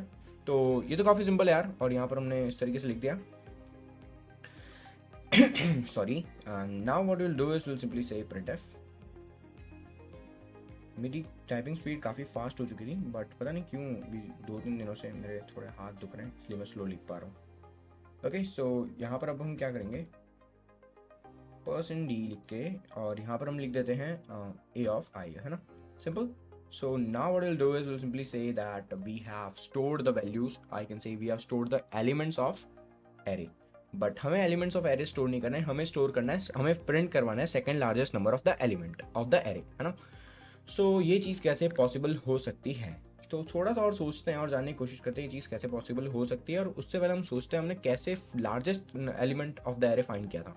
तो उसके लिए हमने क्या किया था, हमने पहले मान लिया था कि हमारा जो मैक्स है वो क्या होगा, मैक्स इक्वल टू हमारा मान लेते हैं हम a ऑफ 0, है ना, मतलब हम इनिशियलाइज कर देते हैं उसको 0 से, बाद में हम एक फॉर लूप चलाते हैं, उसमें हम i की वैल्यू डिफाइन कर देते हैं 0 और i should be less than n और बाद में i प्लस प्लस, ठीक है। तो हम कुछ इस तरीके से एक फॉर लूप चला रहे हैं यहाँ पर, और हम इसके अंदर लिख देते हैं if max is less than a of i, तो हम यहाँ पर क्या करते हैं, मैक्स की वैल्यू जो है वो a ऑफ i से रिप्लेस कर देते हैं, ठीक है। तो ये इतनी सी चीज़ तो आपको लास्ट लेक्चर, मतलब इसके पहले वाले जो सेशन में हमने बात, सेशन नहीं, इसके पहले वाले क्वेश्चन में हमने बात की, तो वहाँ समझ आ गई होगी। क्वेश्चन नंबर 8 के अंदर, 8 नहीं पहले कभी बात की थी, है ना, किसी एक क्वेश्चन में, आई नो बात की थी मैंने, मैक्स एंड मीन फाइंड करने का क्वेश्चन था। वेल पर अब क्या हो रहा है, अब मुझे लास्ट सेकंड फाइंड करना है, तो मैंने लास्ट तो फाइंड कर दिया है ना, वो है हमारा मैक्स, और वो इस तरीके से हम फाइंड कर सकते हैं। तो लास्ट सेकंड भी कुछ इस तरीके से ही फाइंड होगा कि नहीं होगा, होगा ना यार। बट हाँ, वहाँ क्या करना है, हमें इस मैक्स वाले एलिमेंट को रिमूव करके रखना है, लेकिन हम उससे अगर कंपेयर कर लेंगे तो ऑफकोर्स मैक्स ही वापस आ जाएगा। तो हमें उससे रिमूव करके रखना है, और साथ में हमें एक और चीज़ का ये ध्यान रखना है कि हमें एक और चीज़ का ये ध्यान रखना है कि हमें वेट अ मिनट, ये मैंने क्या कर दिया, मैक्स है ना, ओके। सो हमें क्या करना है, हमें एक चीज़ का ध्यान रखना है कि हम मैक्स के साथ हमारे मैक्स 2 को लाइक लास्ट सेकंड को कंपेयर ना करें, ठीक है। तो हम उसके लिए क्या करते हैं, हम यहाँ पर एक चीज़ लिख देते हैं, काफ़ी प्यारी सी चीज़ है, इसका मतलब नहीं समझ आएगा बट मैं लास्ट में समझा दूंगा। और मैंने भी सही बोलूँ ना, मैंने लाइक वेबसाइट से देखा था और वहाँ से ही मैंने समझने की कोशिश की, है ना। तो कोई आपको ऐसे चौंकने की जरूरत नहीं, लाइक मैं खुद से सोच के ये सब कर रहा हूँ, मैंने भी एक वेबसाइट पर देखा था एंड मैं बता रहा हूँ, ठीक है। तो झूठ नहीं बोलना चाहिए, इसलिए मैं बोल रहा हूँ, ठीक है। तो यहाँ पर मैं लिखता हूँ max 2 equal to and then I say a of 0। Again मैं यहाँ पे a ऑफ 0 लिख के इसे यहाँ पर एक और फॉर लूप चलाता हूँ, बट इस फॉर लूप के अंदर वही सारी चीज़ें वो जो पहले लिखी थी, कुछ नया नहीं है इतना। और मैं यहाँ पे कंडीशन डिफाइन करके यहाँ पर इसको इंक्रीमेंट कर देता हूँ एंड देन अब मैं यहाँ पर सबसे पहले इफ़ के अंदर क्या लिखूंगा, मैं इफ़ के अंदर ये लिखूंगा कि if I equal to J, if I equal to J मतलब आई की वैल्यू जे के बराबर है, नहीं जे की वैल्यू, सॉरी जे की वैल्यू आई के बराबर है। इस केस में क्या होगा, यहाँ पर कुछ भी प्रिंट नहीं होगा, ठीक है। क्यों प्रिंट नहीं होगा, क्योंकि यहाँ पर आई और जे जब एक हो जाते हैं, मतलब जे की वैल्यू जब आई के बराबर आ जाती है, तब यहाँ पर मैक्सिमम वैल्यू हमारी आ जाती है, और हमें मैक्सिमम वैल्यू नहीं चाहिए, है ना। तो मतलब मैक्सिमम वैल्यू के साथ हम कोई कंपैरिजन करेंगे ही नहीं, तो हम इसे इफ़ के अंदर ऐसे ही छोड़ देते हैं। फिर हम एल्स की बात करते हैं, तो एल्स में क्या करते हैं, हम एक और इफ़ चला देते हैं, वेट अ मिनट, हम एल्स में करते हैं, एल्स में एक और इफ़ चलाते हैं, और इस इफ़ के अंदर हम अब लिखते हैं कि हमारा जो मैक्स 2 होगा ना, वो हो जाएगा, अगर वो छोटा हो जाएगा a ऑफ i से, तो हम उसे रिप्लेस कर देंगे, ठीक है। तो हम यहाँ पर क्या करेंगे, max 2 equal to a of i, not that in what I am speaking. अच्छा हाँ, यहाँ पर क्या होगा, यहाँ पर अब जो i की वैल्यू सारी आ सकती है, बट कौन सी नहीं आएगी, जहाँ पर i इक्वल टू जे हो जाएगा। जैसे i इक्वल टू जे होगा वो यहाँ पर आ जाएगा, है ना, और ये यहाँ पर कुछ प्रिंट नहीं हो रहा, ठीक है। तो ये ऐसे का ऐसे रह जाएगा, बट उसके बाद वाली जितनी वैल्यूज़ है वो सारी यहाँ पर एल्स के अंदर आके एग्जीक्यूट होगी, ठीक है। तो वो जिस तरीके से हमारा सिंपल सा प्रोग्राम बन रहा है, और हम इसे यहाँ पर इसके बाहर आकर, वेट अ मिनट, सो यहाँ पर हम इसके बाहर आकर, हाँ, तो हम इसके बाहर आकर यहाँ पर प्रिंट करा देते हैं, क्या प्रिंट कराएंगे, मैक्स 2, है ना। तो यहाँ पर हम लिख देते हैं मैक्स 2। सो काफ़ी सिंपल से मैंने इस कोड को डिज़ाइन किया, इतना कोई कॉम्प्लेक्स था नहीं है जितना मतलब बना रखा है इसको। खाली एक यहाँ पर ट्रिक ये थी कि हमें यहाँ पर आई इक्वल टू जे डिफाइन करना था, उससे क्या हो रहा है, हमारा पूरा का पूरा काम आसान हो जा रहा है, ठीक है। तो यहाँ पर हम आई इक्वल टू जे डिफाइन कर रहे हैं और उस इंडेक्स वैल्यू पे हम खाली छोड़ दे रहे हैं यहाँ पर इफ़ के अंदर, है ना। यहाँ पर कुछ प्रिंट नहीं करा रहे हैं, बढ़िया। तो ना हमें मैक्स दिक्कत दे रहा है, और बाकी सब एलिमेंट्स को तो वैसे ही सेकंड लार्जेस्ट है तो जेल लेगा, ठीक है, कोई दिक्कत वाली बात ही नहीं है। तो इस तरीके से आप थर्ड लार्जेस्ट एलिमेंट भी फाइंड कर सकते हैं, और आप जो चाहे वो लार्जेस्ट एलिमेंट फाइंड कर सकते हैं, ठीक है।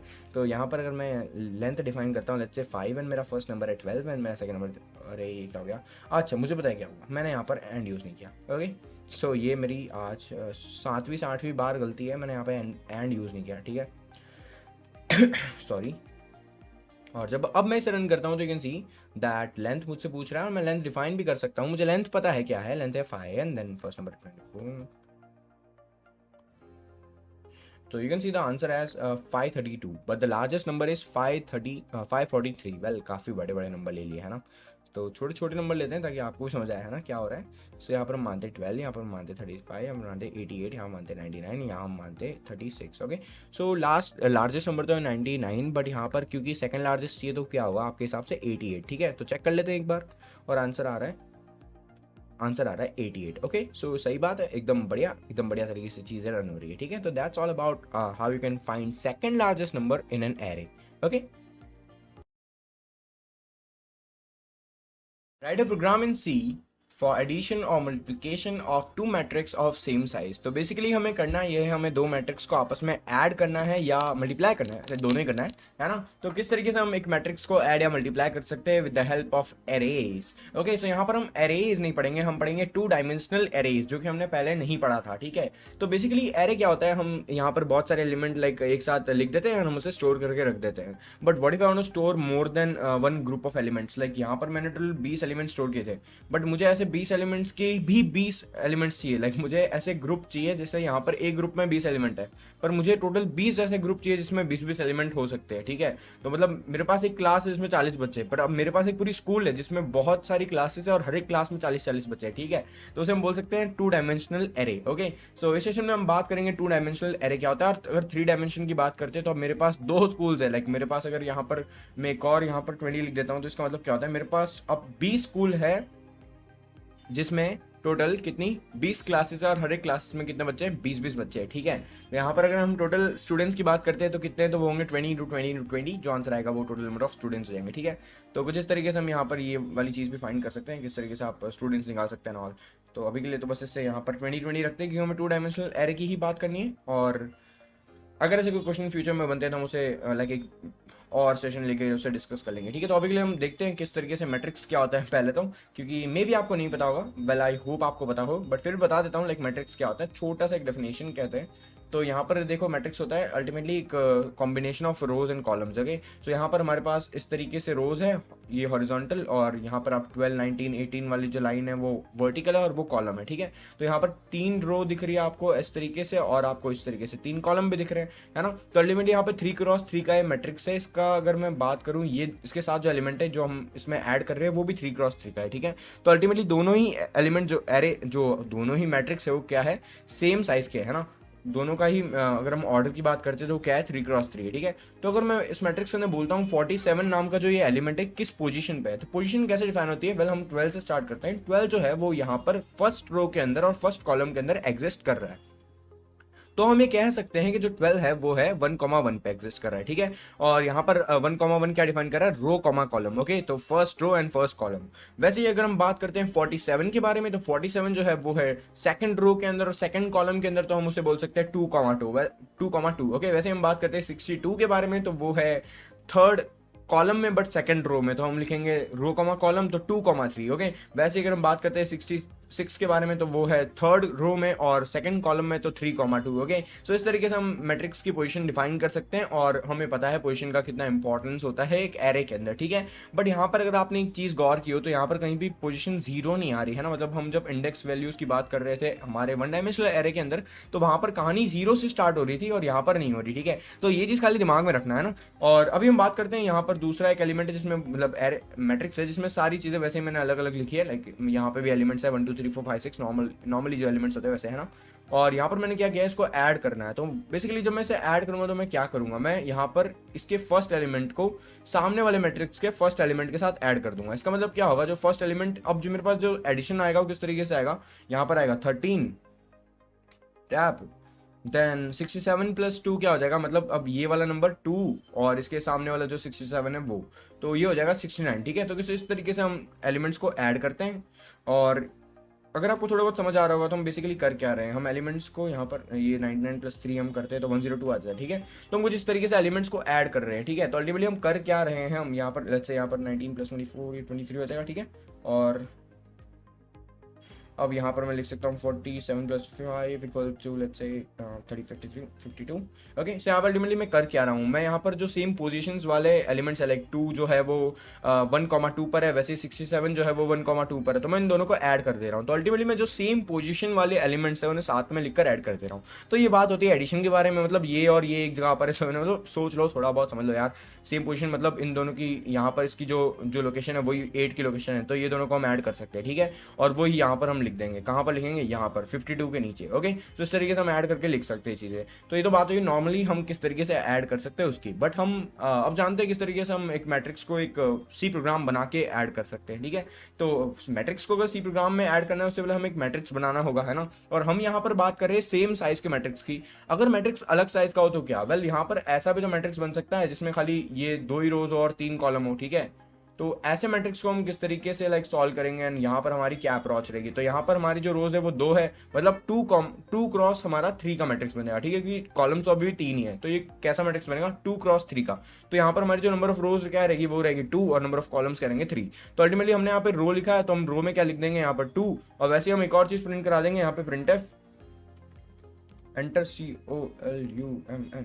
ओके, सो यहाँ पर वो क्या प्रिंट करा सकते हैं, कॉलम्स। ओके, सो यहाँ पर हम स्कैन करवा देते हैं हमारी कॉलम और उसे हम लेट्स से डाल देते हैं m के अंदर। ओके, बट m के अंदर से स्टोर करने से पहले हमको वापस क्वेश्चन पढ़ना चाहिए। हमारे क्वेश्चन में दिया गया है सेम साइज का, मतलब अगर यहाँ पर रोज भी 3 है तो कॉलम भी 3 है, रो 2 है तो कॉलम भी 2 है, ठीक है।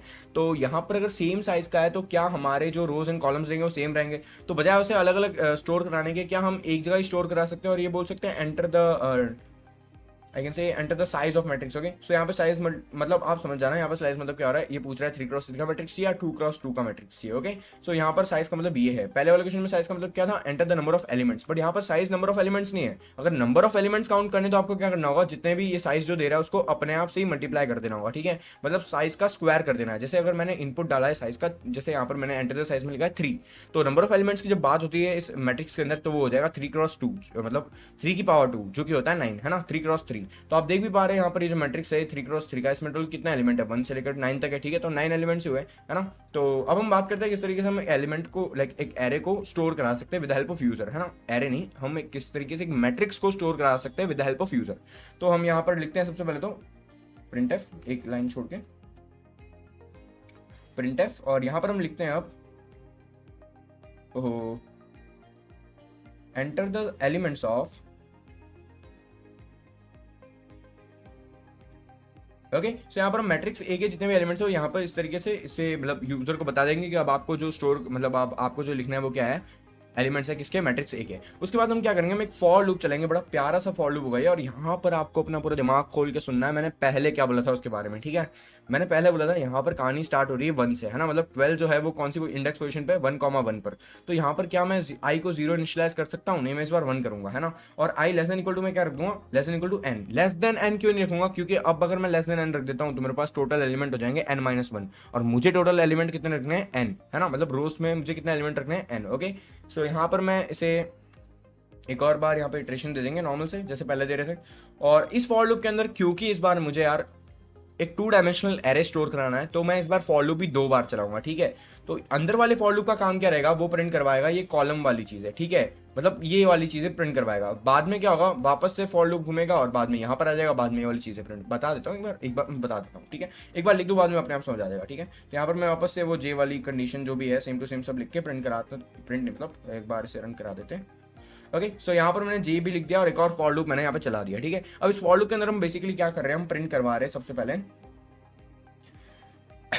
सॉरी हम सबसे पहले इस फॉर लूप के अंदर प्रिंट करा रहे हैं PRINT, हम प्रिंट करा रहे हैं यहाँ पर एक लाइक एलिमेंट, फर्स्ट एलिमेंट। तो फर्स्ट एलिमेंट क्या होगा, हम कह सकते हैं a ऑफ i, j, है ना। फर्स्ट एलिमेंट तो वही होगा a ऑफ i और a ऑफ j, है ना, इसे ही हम फर्स्ट एलिमेंट बोलेंगे। और यहाँ पर हमारा जो i है और j है वो इस यहाँ पर हम %d लिख देते हैं ना, क्योंकि यहाँ पर हमें यूजर से हमारे प्रोग्राम अपने आप डिफाइन कर देगा INJ क्या है। तो हम पहले लिखते हैं i, बाद में लिखते हैं j, ठीक है। तो ये तो आपको पता होगा मैंने क्या किया है, मैंने यहाँ पर INJ को कॉल कर लिया, ठीक है।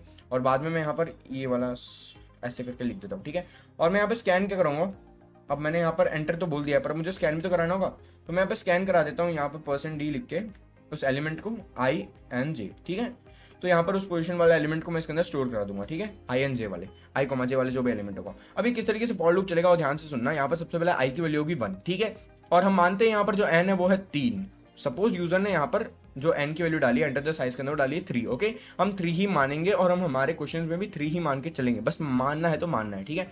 तो यहाँ पर क्या होगा, जैसे ही यहाँ पर I1 हो जाएगा और यहाँ पे I<n है जो कि 3 से छोटा है I, तो ये लूप अंदर वाला चल जाएगा, ठीक है। तो I के अंदर वाली जो भी चीज होगी वो इसका मतलब पार्ट बन चुकी होगी। और यहाँ पर जैसे ही एक और फॉर लूप आ रहा है तो फिर से कंडीशन चेक होगी, j = 1, अच्छा ठीक है कोई नहीं, j <= n, तो अच्छा 1 तो 3 से छोटा ही है, तो फिर से अंदर वाला लूप चलेगा। अब अंदर वाला लूप चलेगा तो क्या होगा, यहाँ पर लिखा हुआ आएगा a of 1 and 1, क्योंकि I और 1, I की वैल्यू भी 1 है और j की वैल्यू भी 1 है, और इसलिए यहाँ पर a of 1 and 1 लिखा हुआ आएगा। और 1 and 1 के अंदर अपन क्या स्टोर करा देंगे, जो भी हमारा यूजर इनपुट देगा वो। वैसे ही वापस यहाँ पर j की वैल्यू 2 हो जाएगी और वापस यहाँ पर लिखा हुआ आएगा a of 1 and 2, बाद में आएगा 1 and 3। तो अल्टीमेटली हम कर क्या रहे हैं, हम पहले यहाँ पर 12, यहाँ पर ये वाली वैल्यू स्टोर करा रहे हैं जो यहाँ पर जो 12 है, बाद में हम 67 वाली पोजीशन पे जो चीज आएगी वो स्टोर करा देंगे, जो भी लाइक यहाँ पे 67 लिखा हुआ है, आप कुछ भी लिख सकते हो, वो तो यूजर पर डिपेंड करता है, ठीक है। वैसे ही जो 99 जहां पर है वहां पर हम पोजीशन स्टोर करा मतलब एक वैल्यू स्टोर करा रहे हैं। तो अल्टीमेटली हम कर क्या रहे हैं, हम I की वैल्यू यहाँ पर 1 है मतलब रो सेम है, ठीक है, और कॉलम अपने आप को चेंज कर रहा है, जैसे J जो है वो 1 है, 2 है, 3 है, ओके। 3 के बाद क्या होगा, लूप ब्रेक हो जाएगा, और जैसे लूप ब्रेक होगा क्या होगा, वापस से I की वैल्यू ऊपर आ जाएगा और I की वैल्यू 2 हो जाएगी, फिर से लूप अंदर वाला चलेगा, मतलब हम सेकंड रो के जितने भी एलिमेंट्स है सब प्रिंट करा देंगे, ठीक है, मतलब स्टोर करा देंगे। फिर क्या होगा, फिर से वापस ये लूप चलेगा, इस बार वैल्यू होगी 3, फिर से चीजें काम करेंगे अंदर वाली, और फिर से यहाँ पर ये नीचे वाला जो यहाँ पर मैंने इसे गलती से डिलीट कर दिया, बट मानो यहाँ पर ये नंबर, ठीक है, 7 8 9 है, तो ये वाली चीज़ें हम यूजर से ले पाएंगे, ओके। सो कुछ इस तरीके से हम दो मैट्रिक्स मतलब एक मैट्रिक्स को हम स्टोर करा सकते हैं। बट यहाँ दिक्कत वाली बात ये है कि जैसे ही मैं जे को पहली बार इंक्रीमेंट करूंगा और ये लूप जब खत्म होगा तो जे की वैल्यू हो जाएगी 4, है ना।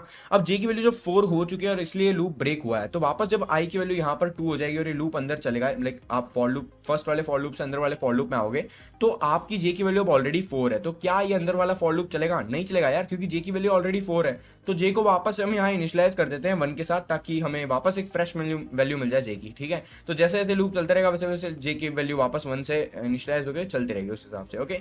सो इस तरीके से हम एक मैट्रिक्स की वैल्यू लाइक एक एलिमेंट्स मैट्रिक्स के अंदर के हम स्टोर करवा सकते हैं। एंड लेट्स से हमारे पास यहाँ पर 2 मैट्रिक्स है, क्योंकि हमें ऐड करवाना है, तो हम क्या करेंगे, सेम चीज को कॉपी करके यहाँ पर पेस्ट कर देते हैं for the sake of simplicity and making thing faster. तो यहाँ पर हमें मैट्रिक्स बी को स्टोर कराना है, तो हम यहाँ बी लिख देंगे और बस यहाँ पर हम एक जगह बी लिख देंगे, ठीक है। और बी हमने ऑलरेडी यहाँ डिफाइन करके रखा है, ठीक है। बी एक एरे है ऑफ 2 डायमेंशन, ओके। तो कोई दिक्कत वाली बात नहीं है इसके अंदर। तो यहाँ पर हमने बी के अंदर भी वैल्यू स्टोर करा दी है। अब यहाँ वैल्यू तो स्टोर हो चुकी है, बट मुझे अल्टीमेटली करना क्या है, मुझे यहाँ लिखना होगा वापस से, मुझे प्रिंट भी तो करवाना है अब ए और बी को, है ना। तो यहाँ पर मैं वापस से कॉपी कर लेता हूँ, कॉपी तो करते ही रहो बस। और यहाँ पर मैं एक चीज लिखता हूँ प्रिंट एफ, और इसमें मैं लिख देता हूँ मैट्रिक्स ए, ओके। क्योंकि अब हम मैट्रिक्स ए को प्रिंट करा रहे हैं, तो मुझे यूजर को बताना होगा लाइक अब मैट्रिक्स ए आपका प्रिंट हो रहा है, ठीक है।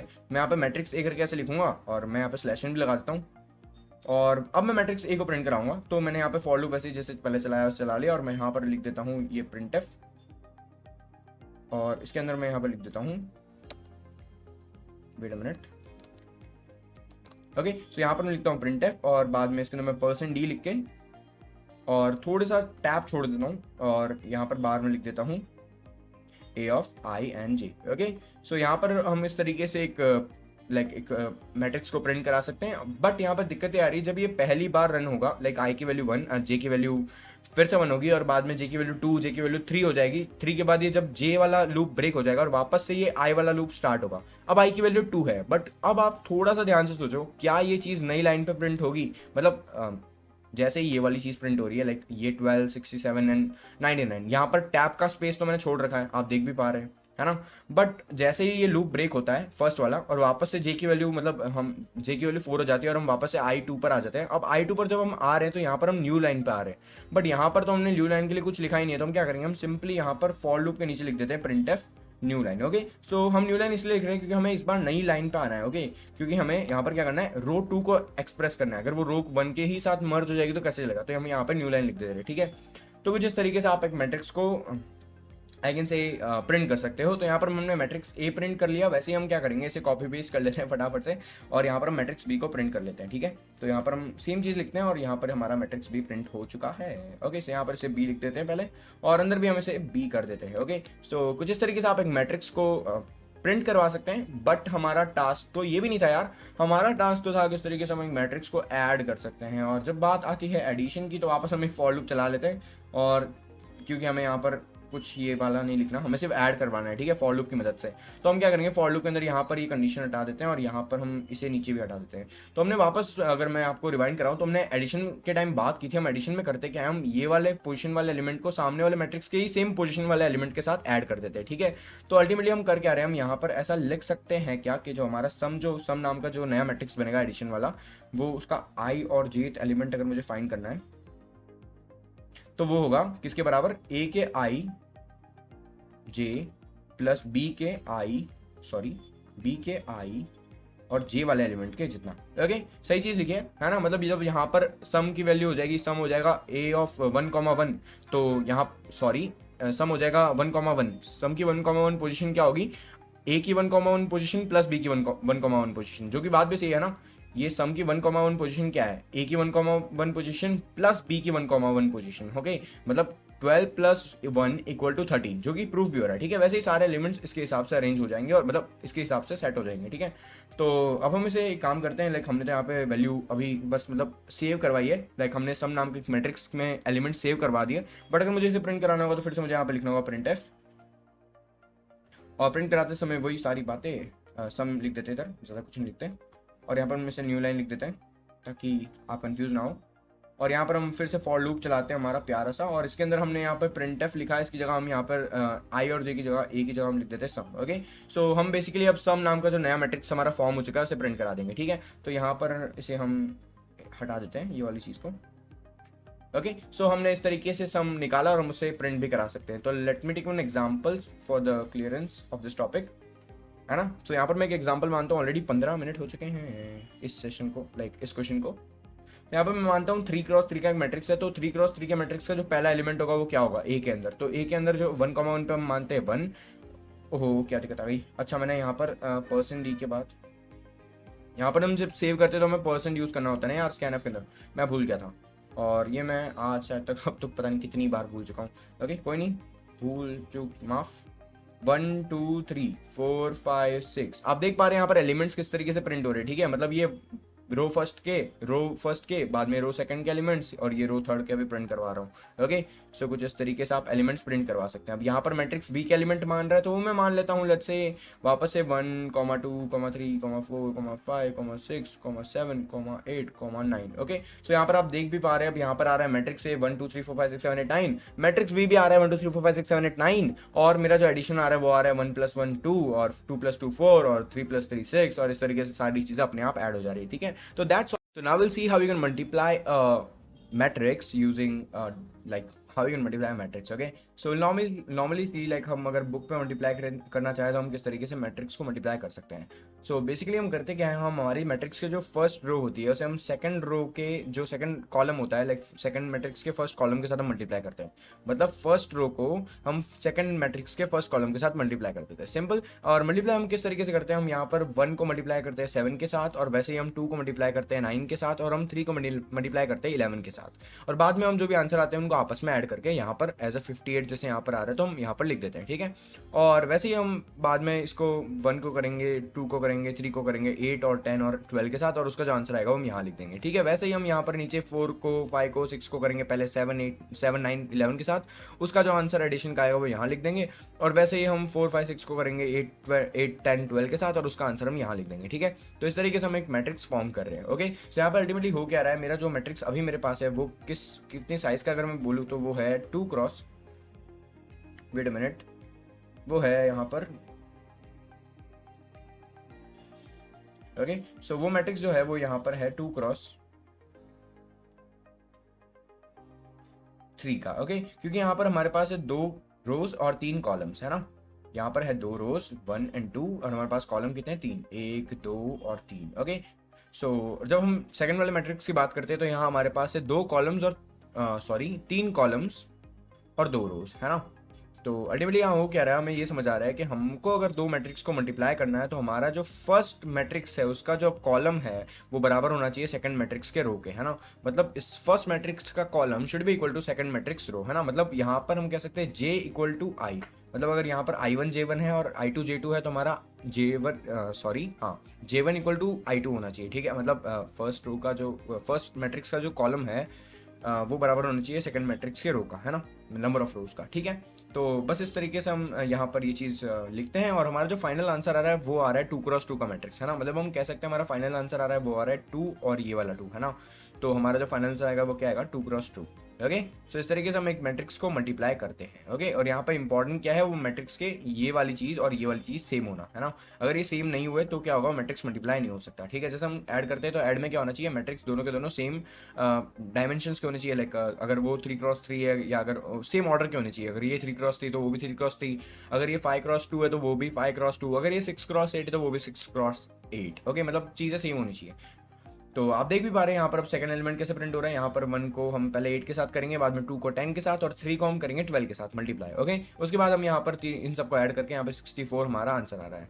ओके, और वैसे ही हम लास्ट में देखते हैं, हम इस तरीके से करते करते करते सारे आंसर यहाँ पर प्रिंट करा सकते हैं और ये हमारा matrix. Okay, so multiplication of matrix, so that's how you can multiply matrix. और अब हम जाते हैं हमारे सोर्स कोड की तरफ, हमारे कंपाइलर की तरफ, और यहाँ पर हमारे पास एक मैट्रिक्स है 3x3 का। और अगर ये मैट्रिक्स 3x3 का है तो ये सेम मैट्रिक्स है, लाइक इसमें ऑर्डर सेम है, number of rose and number of columns same है।